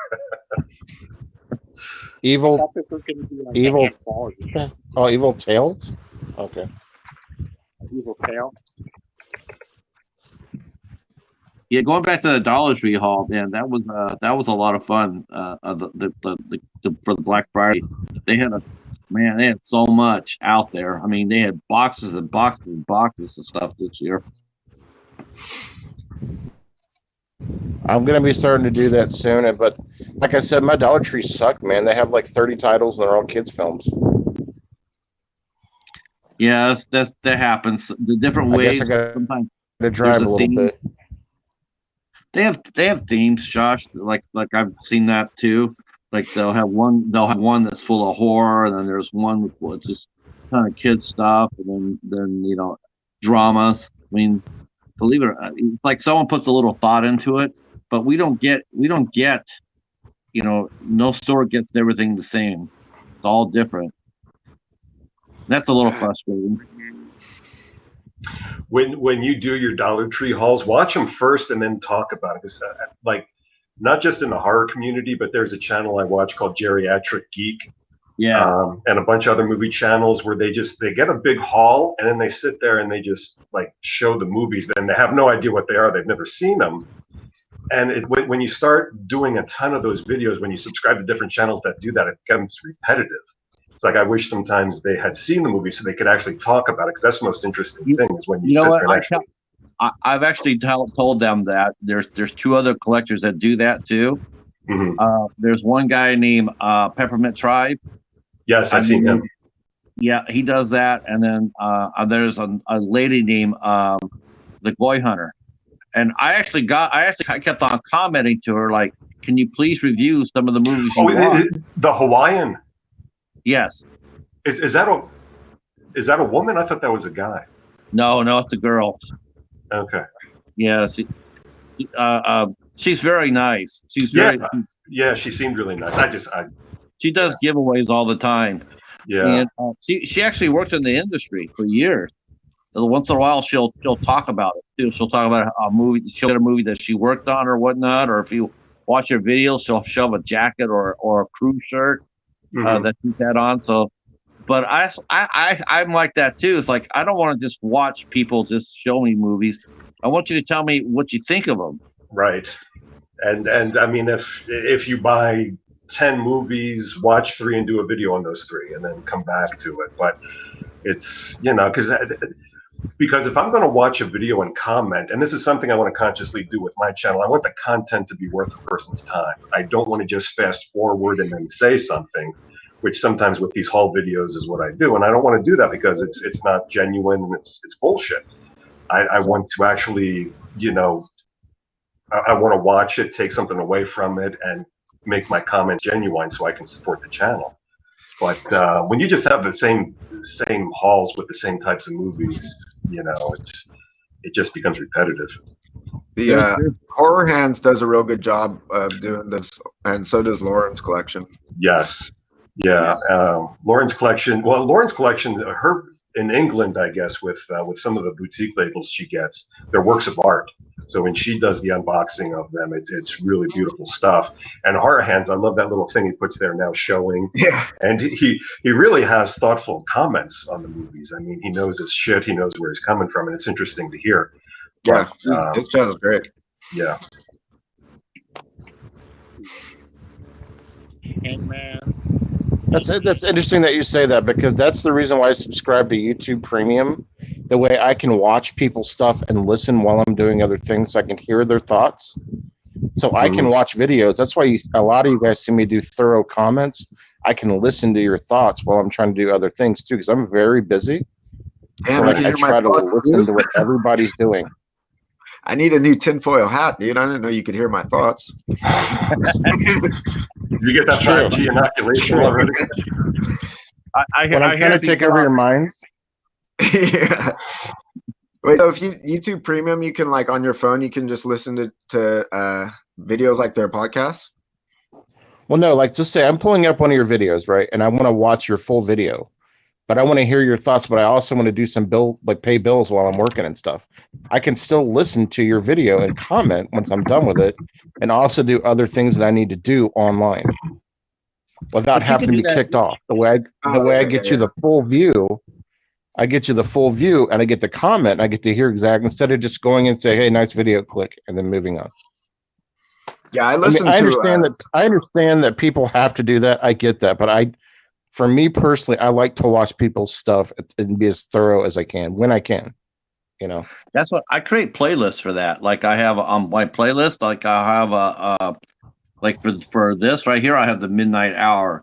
And you do the same thing, Josh. You make different categories. And what I do is because I have to have white noise even now. And since I don't have a TV upstairs, what I do is I will literally, like I told you before, I put on your Van Life series. I put that on and let it go all night long on playlists. And it just rotated all the way through. So I got to see and hear every single video you put out. It's good. I can do. Oh, I did camping videos, car camping and shit, where I go and I would cook and travel, and that was just something I did long before I did this, and happened to catch on to it. And he went back and watched all of my old videos, and he went through all of them and he loved it. It was it was great. I do playlists. Playlists I think are very good. Yeah, me too. I think that brings traffic to your channel for one thing, and also brings traffic to the other channels. Because if you like what you're seeing, you could click on it and it'll take you to that page, and then you can subscribe or see other videos. But no, I mean, I think playlists are is an amazing part of YouTube. Tim, did you run out of Now you're movies? going to have some Now, people. what is Yeah, that there, all that Tim? What is that? random acts of violence. It's like a wrestling, backyard wrestling. Okay. And there's like some gore on the cover, like some blood and stuff. Yeah, I'm glad Tony's back too, Andrew. I was really saddened to see that he had to sell his collection off, though. That really sucked. He didn't have to. He just Andrew. did, and I bought it. Huh? I bought a chunk of them. Yeah. I know. Andrew, don't say that, man. You got a lot to offer, bro. Even if it's Yeah, we new got a lot of content or if intervention. it's something. Oh my gosh. Yeah, Andrew, you do have a lot to offer, man. Yeah, I missed Andrew. your you regular kidding me? videos, dude. I have so many. I've heard so many stories about you, Andrew. I mean, I felt like I knew you before I knew you. The thing is, Andrew, you got to look at it like this, bro. Like new people that the community haven't had a chance to get exposed to your videos. That's So the if you thing, put stuff because out, even if it's something that maybe if you've repeated something, not everybody's going to know that. You know what I'm saying? And don't sell yourself short, man. I've been watching you for a long time. Yeah, that's the thing. I've never watched any of his videos, so it's all going to be new to me, and I'm not the only one. I mean, especially this year. I mean, I never fucked around with YouTube before this year. I was never online much. I had other shit going on. I just didn't care. But this year, content has meant the world to me. So, and even still going in 2021, nothing's changing. So I'm still probably going to be watching a ton of content online. So that's all going to be new to me. And I think even if, I mean, how many channels actually go in depth on these movies? If you can articulate your thoughts about films and go into shit, I mean, it makes it interesting because a lot of stuff is kind of just the same things. I mean, if you can really get in depth and talk about shit, that's talent right there to do that. Can I ask you a question then, Derek? I mean, what do you feel is like a length of a video to you? Like, how long would you watch before you got? The length doesn't matter to me so much. If it's content that interests me, I'll make the time to watch it, whether it's 15 minutes or half an hour. Okay. I may not be able to watch it all at that given moment, but I will make sure that I make the time to watch it. But I mean, you can have a shitty, and I mean, I don't mean to criticize. I haven't done this, and it takes a lot of balls to get out there and put yourself out there and do the videos and stuff. But just from trying to support the community, I see a lot of repetitive things that I don't want to be disingenuine when I comment on things. But you know, you can have a shitty video that's 5 minutes and then a great video that's 30 minutes. It's just the quality. Tim, that movie Stuck is fucking awesome, dude. Yeah, I know. I love If you've not watched that movie is fucking awesome. Because I'm a writer, Derek. I'm new to the community here on YouTube, but I've actually been writing film reviews for going on my 5th year. I have a blog on WordPress, and I have almost 500 reviews up there. So I'm torn. I still write my reviews. I find written reviews to be more, you can go more into depth and they're just, to me, they're just a little bit better. I do find a lot of reviewers on YouTube, like you said, they don't really know how to articulate what they're seeing or what they're watching. And so it's sort of like, it's hard to watch sometimes. It's and Interweb Kaiju makes a good point. I mean, there is a ton of movies that you can like titles you can be exposed to, but a lot of times it's just about the acquisition of those titles, and you have no context whether it's worth checking out. I mean, just if you just looked at the horror content put out there today, you'd see a ton of titles you never heard of. But what does that? I mean, what are the good ones? What's worth picking up? What looks good? That sort of thing. And it's just. We've had a conversation about this. Suspiria. We've had a conversation about because a lot of reviewers on here they do buy their stuff, but a lot of times just like super hyped up and pro movie because they got it for free, and it's disingenuous and not really honest. And then you got people like us who are showing off our Dollar Tree collections here, but at least we bought it, and our reviews, we've invested in it. And I just feel like anybody who invested in a movie is probably going to give you more of an honest review. That's Right. just my 2 cents. And with Patrick, with your acquisitions, I mean, you're buying different titles. What I mean to say is like just the Dollar Tree haul videos where, you know, when Dollar Tree gets their new movies in and it's like the same 10 titles. So then you see 10 different videos drop and it's somebody saying that they just picked up those exact same 10 titles. Yeah. That are just at your Dollar Tree right now. But like you go to, I think, different stores than just Dollar Tree, and you have some Hallmark movies and you have older movies that aside from just Dollar Tree stuff. So that's different. I mean, like Geriatric Geek is somebody that does that. It's like he'll go to Dollar Tree and Walmart, and it's just the new releases that everybody else is just showing that they acquired, but there's no frame of reference or any education about what the title is. It's just like, here it is. And, you know. Yeah. I think it's like, I know I do a lot of unboxing. I haven't gotten back into reviewing, but I'm going to do that more this year. I just don't want to leave my blog behind. Mm. You know, I want to be able to do on both sides, you know, put some, like I'm probably going to do one just exclusive to here. And then I'm going to just keep doing on my blogs. Because I do like doing different things. If you notice, I'm not strictly a horror guy. Right. And I like that. I like some diversity and stuff. I do like Hobbs's video. I wish he'd do more than just Wild Eye stuff, because I'd like to hear your take on, I mean, you basically just do the reviews the Wild Eye Wednesday. And then if you don't like the title, you apologize. But I mean, you don't need to like everything. Your reviews, I think, have more weight if you unapologetically, I mean, you may piss off Wild Eye, but I think you really do give good, thoughtful reviews, and I'd like to hear more than just Wild Eye titles. Well, yeah, I do a little more than that. I do Slashback Saturdays. I'm going to start doing the Exploitation. So, I mean, I never thought of myself as a solid reviewer, but I'm getting a lot of good feedback. So I'm planning on doing more reviews this year and collections and things like that. So I agree with you.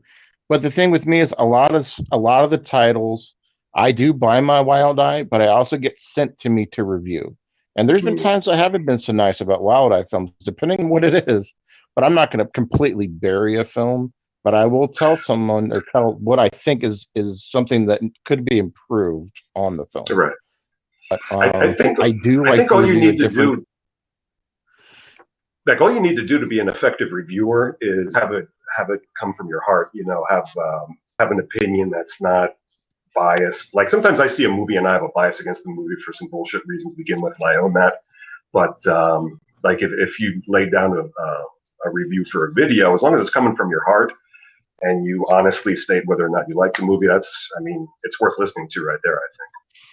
Yeah, that will always be with me. The only thing is sometimes the reviews that I do are ones that I don't like and other people do. So it's weird. Like my taste is different than maybe what other people's taste is. So it's like I might think that it sucks, but like Brad might like it. So it's like everybody's different, you know. it's well, and that's when articulating your thoughts comes into play, because you don't want to just come out there and say, I think this movie's fucking trash and everybody else likes it. Fuck you. Exactly. It's just like, you know, this is why. And that was the thing with like Castle Freak. Like a lot of people like that, and I didn't care for it so much. But like if I was going to do a video for that, I'd really go into depth why I didn't like it, instead of just saying, well, I didn't like this and everybody else did, so fuck you. You know, it's just. No, I try to be very subjective. There's definitely been some Wild Eye films I would not recommend that, and I've put it on my videos that this is not one I would recommend. But like, I also understand. I know independent film directors too, so I know some of the work that goes into it. But at the same time, token, I won't completely bury a movie, but I'm extremely honest about what what I'm reviewing. And that's the thing. The only movies I don't really have respect, because, you know, I've never created anything of worthwhile. So it would take balls to come out there and say this movie's fucking trash. But some of these newer movies that are just like lousy shark CGI, and you've done nothing except create a cover that tries to cash in on the latest trend. I mean, that's kind of lazy filmmaking, in my opinion. But if somebody comes out there and puts their heart into a movie like Lord of Salem that Tim had, I didn't care for it, but, you know, somebody had an idea, they executed it, so it deserves an honest review and constructive criticism. But some of these movies, like those those shark CGI movies. And some of the sci-fi movies like Sharknado. It's just you can't even review those movies. Well, see, that's like I was saying with the rage. What's that? With the Rage of the Mummy. The Rage of the Mummy has animated sequences in it. I've never seen that, but there might be somebody that digs that. Yeah. So it's like, I don't know how to effectively review something where on every kill it's an animated short. I've never seen that in a horror film in my life. There was like 10 of them. That's a new one. I've never seen that either.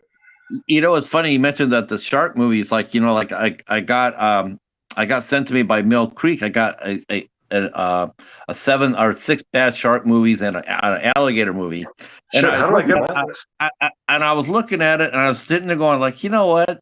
There's so many bad shark movies out there. Why the hell not come out with some reviews of these bad shark movies?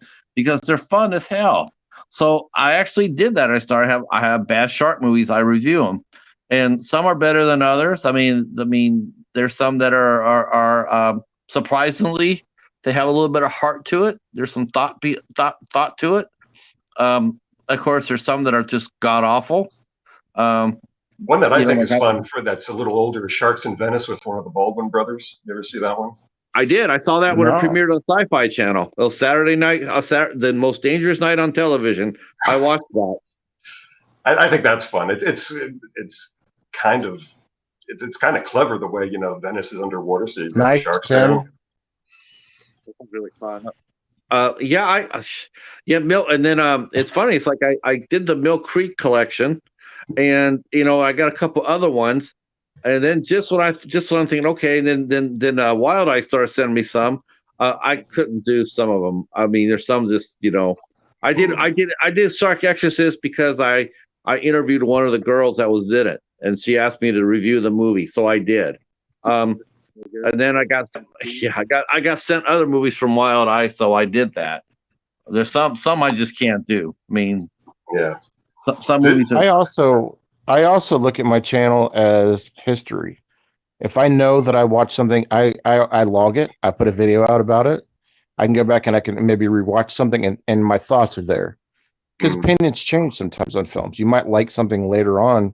So to me, having the channel is about the journey too. Yeah. What did I have at that time? That Snake out of Compton.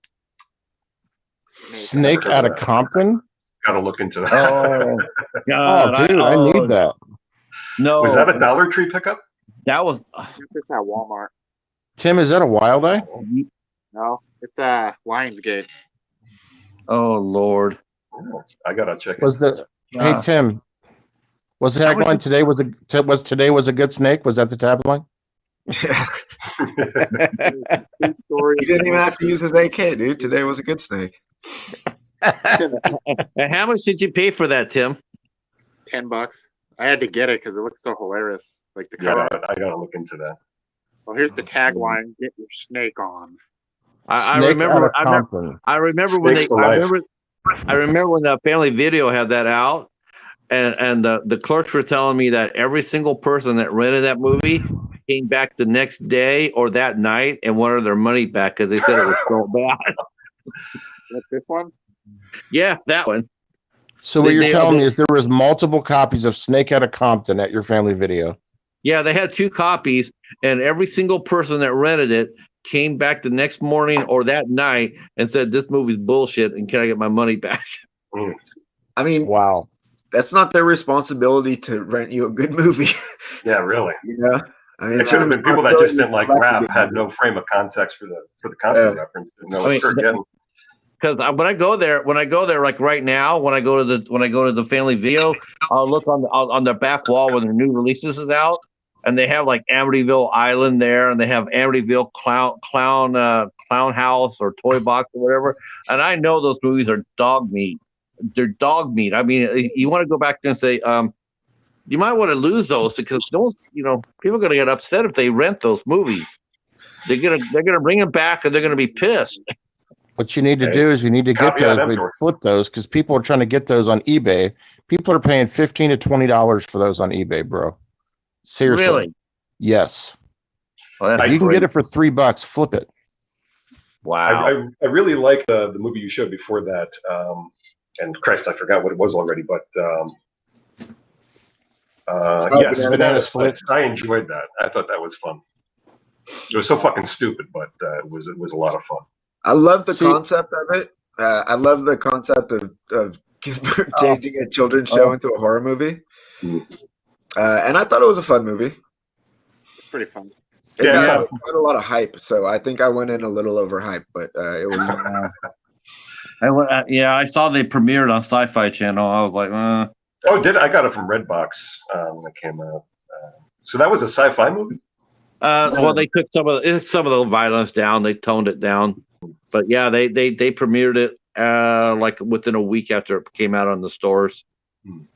I'm sorry, Hobbs, I cut you off, but you were saying about the creating the record of the movies you've seen. Oh no, that was earlier. I was just saying that like I like to go back and watch my reviews and my collection updates just because like you're watching something that maybe your opinion on a film changed later after you watch it. Like might be a movie. I feel kind of like Banana Splits might be that one. If I gave it a second watch, I might enjoy it more. I did enjoy it, but I didn't like it as much as I thought I would, but I was also rushed when I watched it. I was really tired, so Yeah. it just I don't know. It's really, to me, reviewing is fun and the channel's fun, and it's just you learn a lot about movies you didn't know about by being in the community. Like I've learned so many movies. Oh man, I mean, Snakes Out of Compton. I mean, shit. Yeah. That's what I really enjoy. I mean, I enjoy watching everybody's collections. I mean, the collections that some of you guys have, like you, Ben. Oh my gosh, it's just crazy. And the funny thing is I'm sitting there, I'm watching when I first joined the community. I'm sitting there watching all this, and I don't have anything close to anything like And next thing you know, 2 months later, all of a sudden I got a Funko Pop, and I got 2 Funko Pops. I got a couple of enamel pins. I got a figure. It's just like, wow, this is how it starts, I guess. I like the unusual stuff. Like I think Ben and Cody both did those busts. You had one from Zombie. You had a Freudstein one, and that's totally outside my wheelhouse.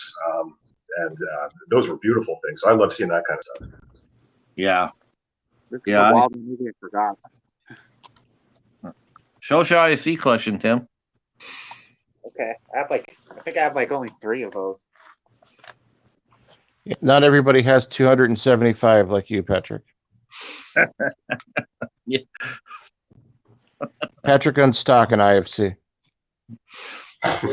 Yeah, I might as well have. How do you get on those? Well, you have a history in the industry, don't you? You have connections. Is that how you get on these lists to get movies sent to you? There's a lot of collectors out there like Blu-ray Dan, who are much more connected. Dan from Recheck Films, they're more connected. I could if I wanted it. If I asked for it, I could, but I tend not to because there's 2 reasons. One, because it would just kill just any sort of freedom I have to do movies that I want, because since I'm a writer, and so if I got sent movies from Wild Eye, Warner Brothers, Lionsgate, Paramount, and whatnot, I couldn't do it like a movie like this. Probably won't be able to see it. Superstar. But I did a movie called Getting Grace. It's an independent, faith-based movie. So if I'm beholden to that, oh, there it goes. If I'm beholden to that, then I don't have the freedom. I don't have the creative freedom. So right now, I only get movies from like Wild Eye and Warner Brother Archives. Those really, and Kelly's Filmworks. Oh, Warner Brothers Archives is nothing to sneeze at. That would be great to get those movies. And yeah, I love those. I mean, they really help. They really help, because see, I don't review blockbusters. I review I review retro. I review TV series. I review animation, and I got one for you. That's really what I do. I don't go out and get the latest one. Like you'll never hear me talk about Star Wars or the latest Mandalorian or whatever. That's just not my style. It's not what I'm interested in. I love the Critters. I got that. I won that on Hobbs Halloween Spooktacular. I think This is that the super box set, or is that this? Yeah, that's the Scream Factory box set. Do you remember this? Sundar, Hanna-Barbera. Yeah, this was, I got this from Warner's Archives. This was a cartoon in the early 80s. This was Jack Kirby, who did, the early Marvel stuff, created the artistic look of early days Marvel. This is just a beautiful animated series. This is great. Oh, gosh, let's see if I can do this. I got on my shelf here. I can't show you, but I'll read it off. I did a review of Space Ghosts and the Herculoids. Space Ghost was cool. Yeah. And I do a lot of Warner Brothers, obviously. So I did all the Static Shock series, the Flash series, Wonder Woman, all the DC animated cartoons. Mm-hmm. I mean, I've got them all, and Titan season 1, all those. They're a lot of fun, but even then, I don't do the massive, huge superhero releases that everybody else does because everybody else does it. And I just feel like if I do something different, I might get more people to view my channel because they're going to see something they haven't seen before. Yeah, I've been doing a lot of watching, like studying trends and content, and leading up to doing my own shit. And I think, unfortunately, it is kind of the repetitive stuff that catches the algorithm that gets out there, because you do see it pop up in your feed so much. Just because you're going to get at least one video, I think, that does that. And then once you get that one video, it kind of feeds the algorithm that you get more and more of those videos, and that's just a domino effect, I think. Whereas the interesting, smaller content out there kind of languishes unless there's some publicity around it. YouTube is not doing small channels any favors. Let me tell you, you're not going to see a channel like mine get pushed out in the recommendations. Yeah. I don't have 20,000 subscribers or whatnot. The larger you get, the more exposure you get. But that takes time. So what you do in that time, to me, is that you just try to build up with your own content. Make it original. I'm still feeling my way out. I really don't like what I'm doing, but I'm not really equipped to do it either. I'm using a cell phone. I don't have a setup, so I have to get that first before I can actually really get into this. A lot of people use cell phones. Huh? A lot of people use cell phones to shoot their videos. Yeah, I got to get I guess I got to get a pod, a tripod or whatnot, so I can actually I'm not moving around so much. Well, how you're sitting right there right now, I mean, do you have it on a stand? Or No, are you just holding it? I'm just holding it. Oh, because if you just put it on a stand, you could sit there and. Yeah, I think Patrick's thinking he's thinking a little bit too far into it, because I don't think that you need a tripod or anything like that. I know I've seen your videos. You do just fine with the way you do. Maybe a table. Yeah. You're fine, man. I don't think you need a tripod or like an 8mm camera or anything. I don't want you to, just as a suggestion, as a friend, I don't want you to go out and spend tons of money to do what we're doing, because a lot of us just use cell phones at the table, man. All those all the cover songs I just have my cell phone sitting on an open laptop, and I will just prop it up on something. I mean, it's nothing. And those are some of the best videos ever. I mean, just have fun with it. Have fun with it, man. Yeah, I'm just gonna experiment more, and I'm gonna go more and go into more in depth on the reviews. I'm trying to think of just doing a exclusive review series to the channel, and keep it separate from the blog. But we'll see. I mean, it's What you should do, though, is where you have the chair, like if you reposition that chair in front of your bookcase and then have some things on display in the back, that tells the viewer what you're about. Like if you have a Stingray, if you show off some of your DVD titles, it shows a viewer that stumbles upon your channel, wow, this is the scope of what this guy's into. He likes superheroes, he likes horror and all that stuff, and just see that in the background. I think that might entice people to Like if you have an interesting backdrop that shows what you're into, I think that's cool. I know Hobbs does that. He's got all those pictures around. I mean, I think. Go ahead. I was going to say, I think the big thing is you can't really do what other people want. You got to make what you want to make, and then you'll find an audience. You know, yeah. You might not be an audience, but you know. I mean, I don't have a huge channel or anything, but I like interacting with people, and I get to do that, you know, through my videos. But everybody Just loves have your fun, crew. man. I mean, your channel's so much fun, and I mean that's one thing I love about your channel. It's so much fun. And it has, I can relate to what you have because I love the kaijus. I love those monsters. I think they're just absolutely the best.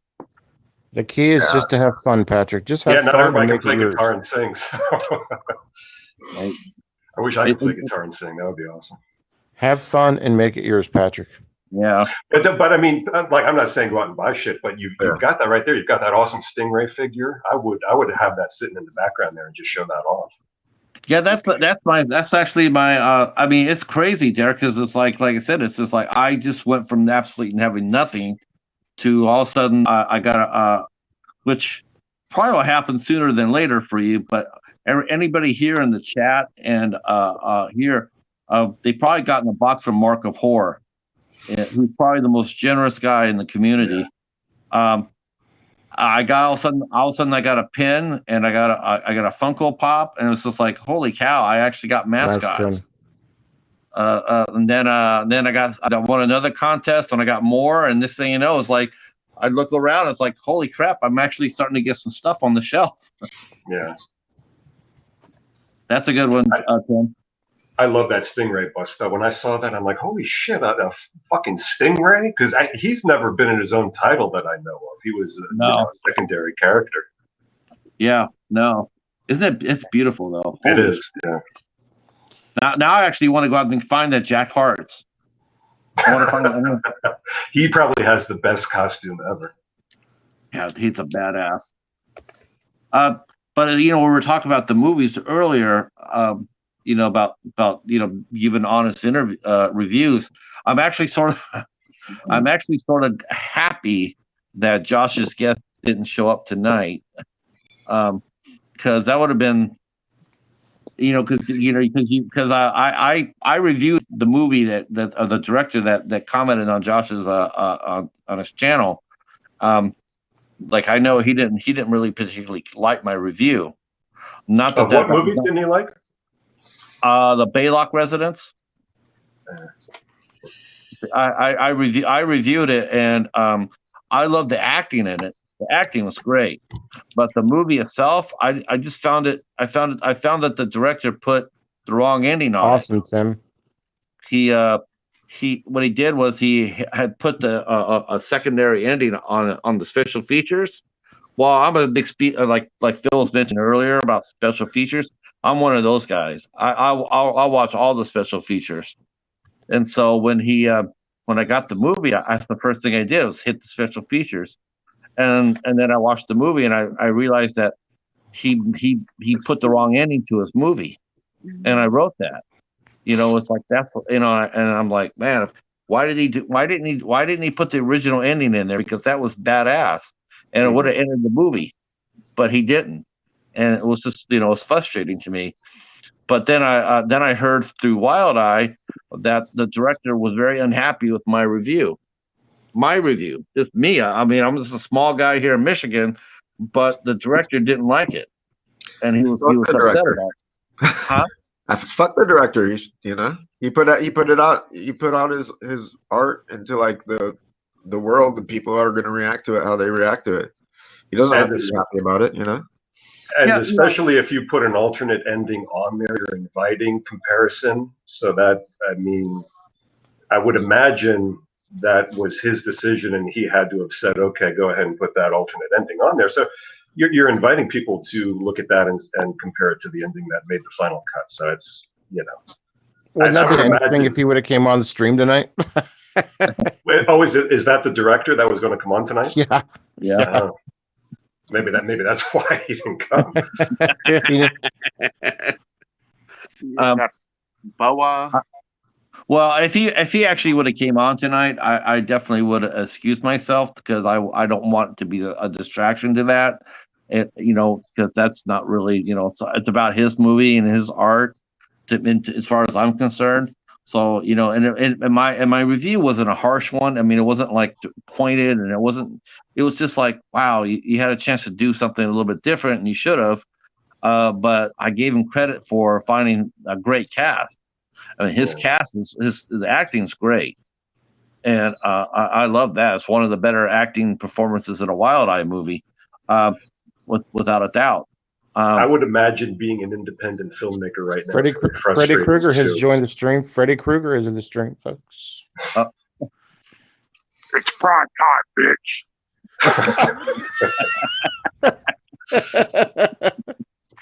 I mean, with independent filmmakers, you have to put yourself in their shoes. Like, the big budget filmmakers are going through a hard enough time right now with lockdown, but the independent people are probably shit out of luck as far as raising money for their features.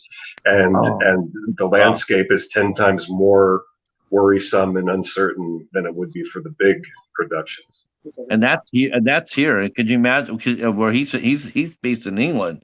Can you imagine how rough it is over there?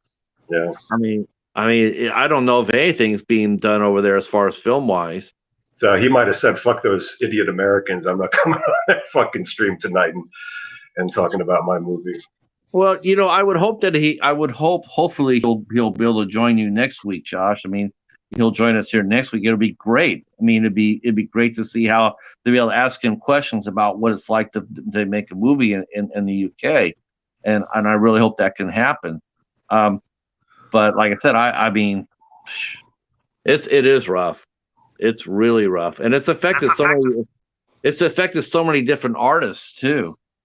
Yeah, I have a friend who pays attention to the independent music scene in Philadelphia, which isn't far from where I live, and he's constantly bringing attention to helping to support these artists right now, doing like at-home concerts on NPR stations and things like that, and they just have no source of income right now. It's horrible. I mean, some of them are recording albums at home just on their cell phone, which isn't the optimal way to do it. But they're really having to think outside of the box to remain relevant and remain working right now. It's just really tough.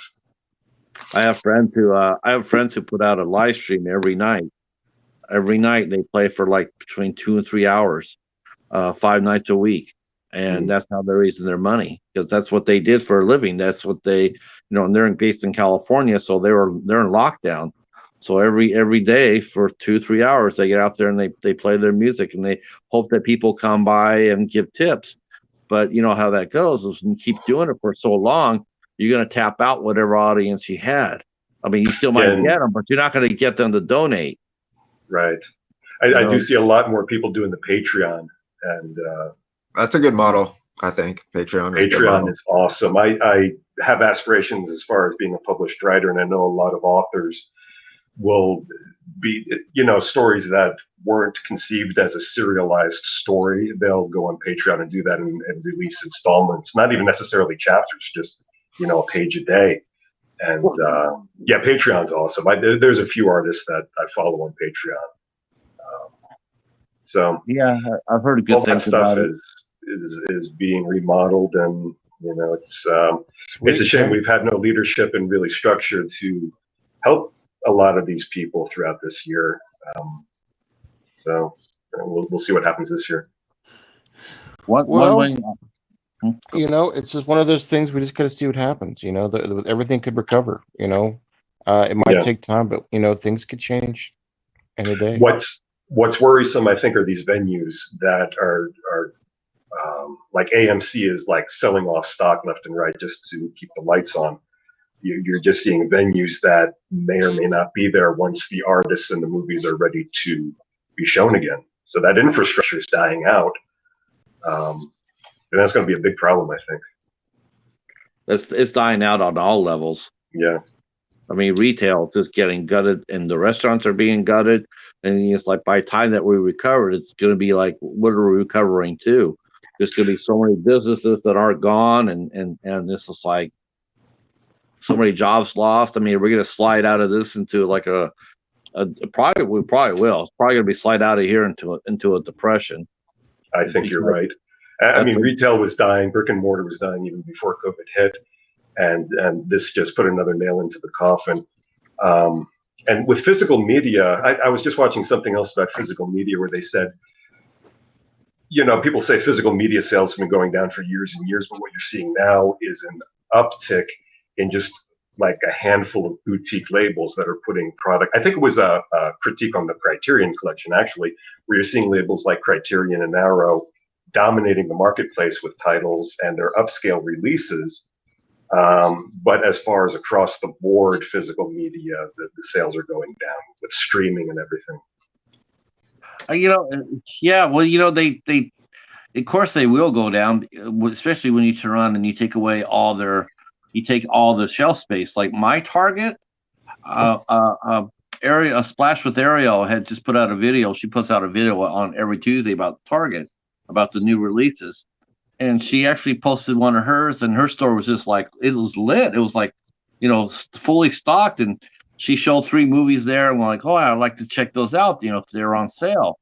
So I thought go to my Target, which is like a couple of miles away from me. I roll up in there, and Lord have mercy, it was down to 1 1/4 of shelf space. Yeah, one shelf on one side and a quarter on the other side. That was all that was left. And if I'm not mistaken, I think Cody said this. I think that he went to his Best Buy, and there's no more videos left. Was that right, Ben? I think that's what he said. I heard John. I think John said that. Is that John? Yeah, he went inside a Best Buy, and there was like no more physical media. It was all gone. I remember Best Buy used to be the place to go to pick up DVDs, and over the past 10 years, it's really dropped off. The amount of space that they even give over to that has been really dwindling. Okay. I just don't get. I just don't understand the streaming aspect of it. I really don't. I don't understand how. You get to watch it, but you don't get to own it. Yeah, I know. But I think that's what you're going to see. I mean, the industry leaders like Disney and Warner, that is very much the direction they're going in. Kind of breaks my heart to see Star Wars relegated to TV, even though The Mandalorian might be awesome. But when I was a kid, it was such a huge event, Memorial Day weekend, to go and see the new Star Wars movie. And that aspect of film going may not ever come back. No. So I think that kind of sucks. I mean, it's awesome. People have awesome home theaters and they can sit in the comfort of their own home and watch it. But just the excitement of going out and being around people and seeing these movies on the big screen, I'm afraid that's going to be lost forever for some of this stuff. Yeah, I fell away from going to the theater. I'm not sure how everybody else has, but I That's fell awesome, away. Tim. Tim's been showing some pretty cool, creepy crawlers there, little finger puppets, I think. That is pretty creepy. I got a Godzilla one too. You got Godzilla? I understand streaming, though. I mean, people don't think about ownership the same way they used to. You know what I mean? A lot of people don't want to own a bunch of shit. I think that is what you see in communities like this on YouTube is what I've noticed. Like the horror community is very physical media oriented because you have a lot of classics that newer generations aren't familiar with, and we really appreciate the fact that this stuff that we can remember an age where it was relegated to being criticized by Siskel and Ebert, saying this is trash, this is garbage, and now we're seeing it get huge releases, and we love that. We love to own that beautiful artwork that you don't even see created for releases anymore. It's the same thing with paperback books. I mean, you go to Barnes & Noble, you see a new horror book, and it's some Photoshop bullshit, but we remember a day when they used to do up these beautiful paintings for the cover to get the buyer's attention. Same thing with VHS covers. I mean, people used to paint, used to be beautiful stuff, and we appreciate that physical media brings that back. But it's a whole different generation out there now. They're watching different types of shows. They're not familiar with this stuff. But it's cool to see somebody like Lauren on Lauren's collection, that she's younger and she appreciates that kind of stuff. But I think that is very much a niche market that feeds into the Criterions and the Arrows, so that you see that relegated more to communities like this, but not on a larger scale. So I think you're going to see more stuff like that from these boutique labels, but across the board, I think everything's just going to be streaming primarily. I feel like this. They did the same thing. What I'm seeing now with physical media, they actually did the same. They did the same damn thing with vinyl. They were in such a hurry to rush it out the door, and they didn't take any consideration to people like us, like me, going to Target. Honestly, that was part of the hook of going to Target, was going to buy their physical media section. I would go there and I would look there, and chances are more often than not that if I found something I liked there and I bought it, I would actually probably spend longer time at the store. Now it's like, to me, it's like, unless I'm going there for a specific reason, I'm like, I need to go there for this. I'm not going to that store because there's no reason to go there just to the window shop, because there's no window to look through. Yeah. And the same thing happened with vinyl. They're in such a hurry to rush it out that they just ignored that all the people. They said, "Oh, nobody else is going to listen to vinyl. They're all going to listen to CDs." Well, you know what? That's not true. And now it's bear witness to that. And that vinyl is back and it's stronger than ever. Now there's demand for record players and whatnot. That never went away. I would say I would argue though that it's not stronger than ever. I think it's a pretty niche market of vinyl collectors now too, compared to the world of people that listen to streaming music or whatever, Yeah, I think sometimes in communities like this, it bears reminding yourself that this is a community that we enjoy. It's like with comic books. A lot of people will say comic books are bigger than ever because you have comic books being adapted to these multi-billion-dollar movies. But the fact of the matter is, comic book sales are at an all-time low because people aren't reading comic books. They're going to see movies based on comic books. But people in the comic book community think, oh, our hobby's huge. Everybody loves this stuff. But nobody could give a shit about getting the floppies. They just want to go and see the characters on the big screen. So it is, we look at a channel like Cody, and he's got these beautiful vinyl releases. But that is, I think, very much a niche market. The thing is, the bean counters have to make an investment in new technology, and they identify something, and they like Disney did. They put all their eggs into streaming. They laid out all these new Star Wars shows. I think they released like one movie by the woman who directed Wonder Woman, a new Star Wars movie, but everything else is going to streaming. And I think that's primarily the CEOs and the stockholders and everything saying, you need to formulate a game plan, stick to it, because we want to make money. And I think that's what you're seeing here. I just think that it's just weird is that I think there's more and more streaming. There's more and more streams coming online, and it's dividing. I mean, everybody wants to spend. It's almost like cable, reverse cable, right? Yeah, you have everything competing for people. I mean, yeah, when I was a kid, you had the major networks, and that was it. And then you had Fox that came along, and that pie got split up. And now those channels are. I think you're going to see those channels disappear altogether in another couple of years. I was just talking about that with my buddy Catfish. We were talking about that, and we see the networks just disappearing. They can't compete. They can't compete because the streams can go all out. They can curse, and hell, even some of the basic cable channels stations are crushing the networks. I think you'll see just the networks go to fully unscripted shows, like reality television shit, like The Masked Singer and stuff like that. I think you'll see them go that route. But as far as scripted, everything's going to be on streaming, I think, or paid channel. Which sucks for artists too. I mean, that's something else. That's another for up and coming artists. That's another source to get your stuff out there. That's not going to be there anymore. It's people are adaptive though. Like, physical media sales for music is not what it was in the 80s, So like musicians found other ways to make money, like pop musicians found other ways to like get revenue and stuff, services like YouTube and doing live shows and whatever other methods, Yeah, but with music streaming, though, I mean, you have what was the controversy with Spotify, where artists are not making any money off of Pandora. which sucks. You know, I think they said that for the first time for the last couple of years that physical media has actually outsold streaming as far as music goes, and I think more and more artists want to get back to releasing physical media because they can make more money that way. I mean, what the hell? I mean, how is it that you put a song on Spotify and you get 50,000 spins off of a single or 100,000 spins, and you're making literally like 2 or 3 pennies per spin, if even that? Well, that's the thing. I mean, the transactions with the digital download online, you're paying pennies for that, whereas the actual physical media sales, if you go to Target, the album's what, like $25. You have less people actually going there to buy that. So, I mean, maybe sales like that are bigger, but it's only because the dollar point is bigger. You have that because it's $25 an album, as opposed to the sense that you're downloading it for online.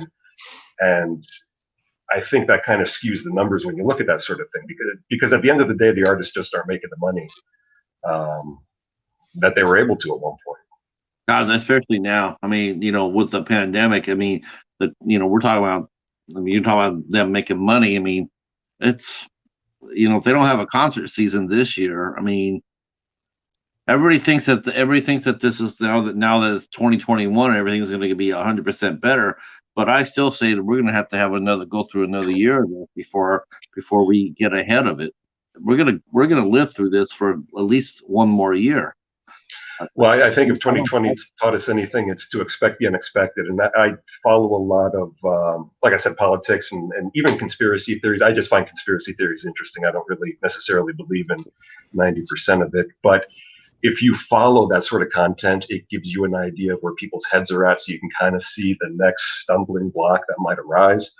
And I see a few things coming that might not even be on people's radar to make this year even more dramatic. So, yeah, well, I think the fact that we're not seeing any health professionals take the vaccine, that's really sort of something else to me. What was it like? 20 to 40%? 40%. In Texas, I think it were refusing to not get vaccinated. Which California too. Was it California? What happened? But that means 60 to 80% of medical professionals are getting vaccinated or willing to get vaccinated, right? So, well, yes, the glass half full, but still, I mean, I just worry that any sort of scenario kind of feeds into this narrative about things. I don't want to get political because that's let's just talk about religion instead. I know. Jesus was a 7-input man. Oh, see, we scared Andrew off. Sorry, Andrew. Sorry about that, Andrew. I see. This is why I can't get into that stuff. But yeah, I don't know. I wish for better days. It just sucks. Yeah, me too. Me too. What was that movie that was it Michael Bay produced? As soon as lockdown hit back in March, I remember seeing something about him putting a movie in production immediately about the pandemic. And I think it was on Netflix months ago. I forget what it was. I didn't hear anything about it, so it really must have sucked. Was that Songbird? Yes, that's what it was. Was that any good? I have not seen it, but I saw mixed reviews for it. Anybody see Wonder Woman 84 yet? I saw it. How was it? I'm way too jaded for that fucking story. I'm not a cynical person by nature, or I try not to be at least. And even I was watching that going like, oh, I'm not buying this bullshit. But I won't spoil it by giving you any details. I'll just say I think like the story that was told was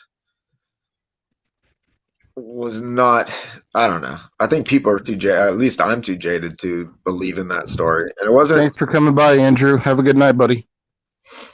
It was okay. Halloween Forever. I didn't like it really. Yeah, when I heard that what the premise was, and then they were gonna have Cheetah, and then I was like, okay, and then they casted Kristen Wiig in it. Oh, I knew it was going to be DOA. I was like, You don't like Kristen Wiig? oh, she's not. She's. There's just no way she's going to be Cheetah. There's just no way. Yeah, It was I just haven't horrible, seen it, but I can't imagine that myself. I don't see how horrible, that's going to work. horrible miscasting. Just terrible. I was Yeah, just like, but you haven't actually seen it, so I don't really need to know that Kristen Wiig has never done anything like that in her career.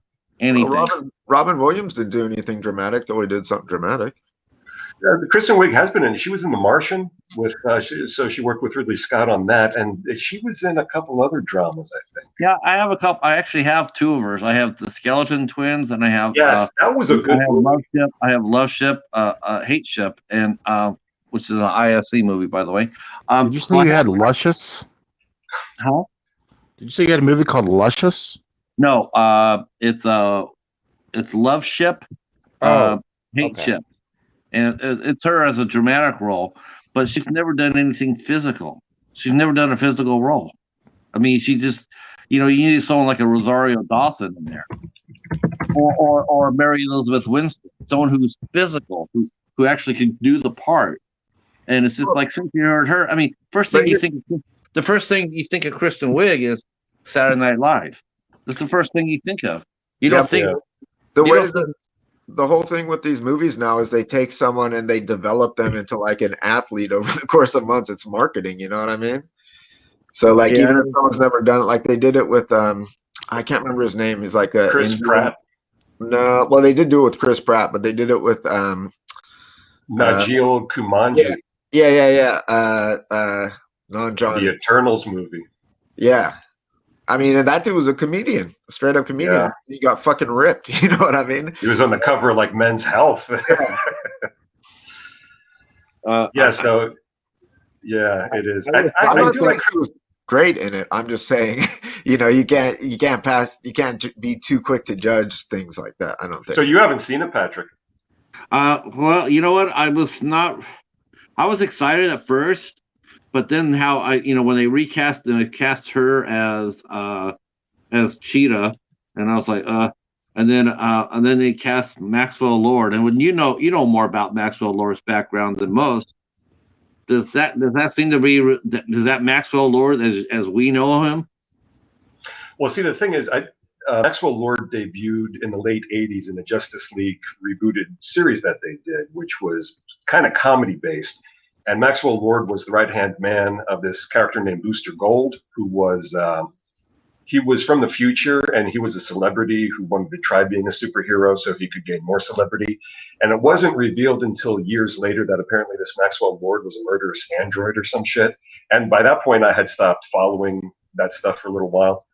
But I remember back in the day when he first appeared, he was completely different than apparently what he is in this movie. But I don't judge these movies too much about continuity, because aside from like a niche group of comic fans, nobody gives a fuck about that continuity. And they have to, I guess, like we were talking about Guardians of the Galaxy the other night. Like you and I remember old school Guardians of the Galaxy. Right. But I think the bread and butter for Marvel, the people that go out and see that movie dozens of times, the people that go and buy a lot of the DVDs, they didn't grow up on that stuff. So they don't have the same frame of reference. Because it took me years to get to that point, because I used to put everything through the lens of my nostalgia and just be like, oh, this sucks. It's not what I know this as. But then I had to step back and be like, it's not all about me. New audiences are coming to this shit and they're seeing it for the first time. It's their thing. Yeah, I mean, it's really just changed the whole playing field, though. It's like people like us, it's like we see the characters, it's because of us that these characters are actually hitting the screen, because people like us sustained the comic book industry while it was truly dying. I mean, Marvel was on its last gasp. They were leveraged up to the ass. They were almost, Stan Lee almost lost everything. I mean, they were borrowing from everybody, and they sold all their characters to everybody. I mean, that's why even now they're having a hard time assembling them, because they sold them off.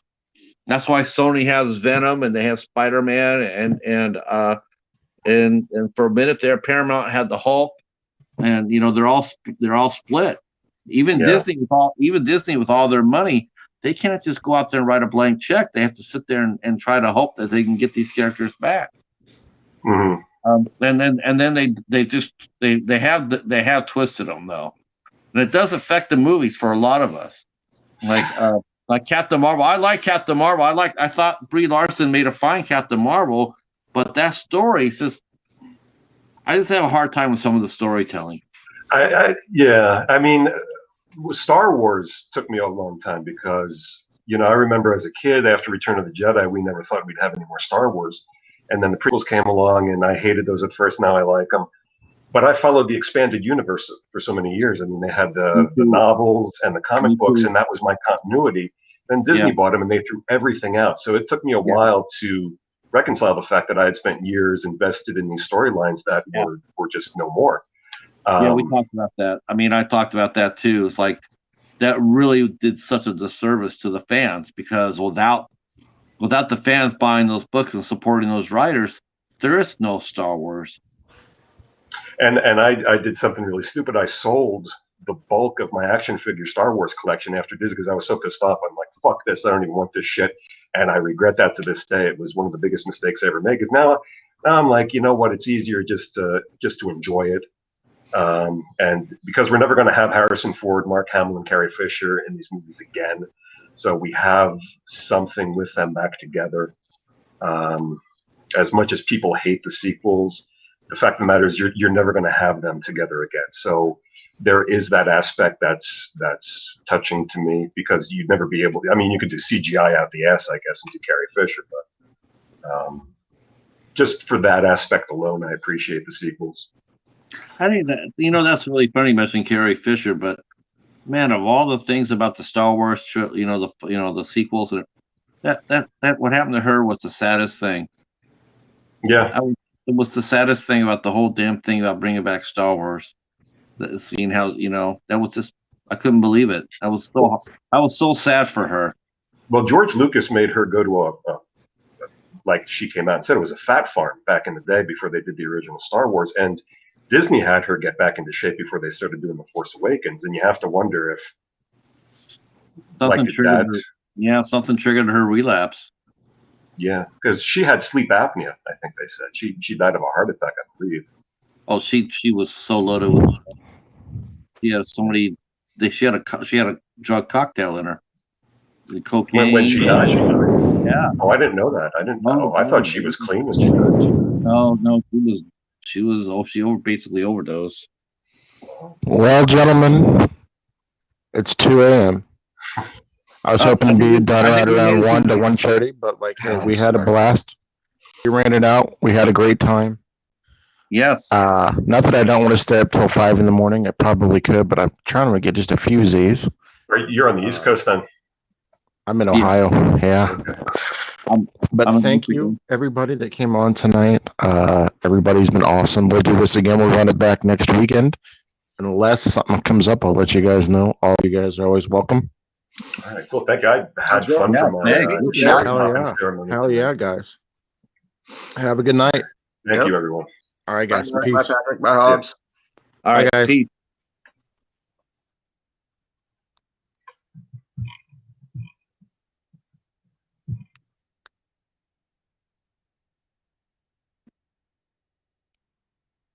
Oh my gosh. Time to eat. Time to eat.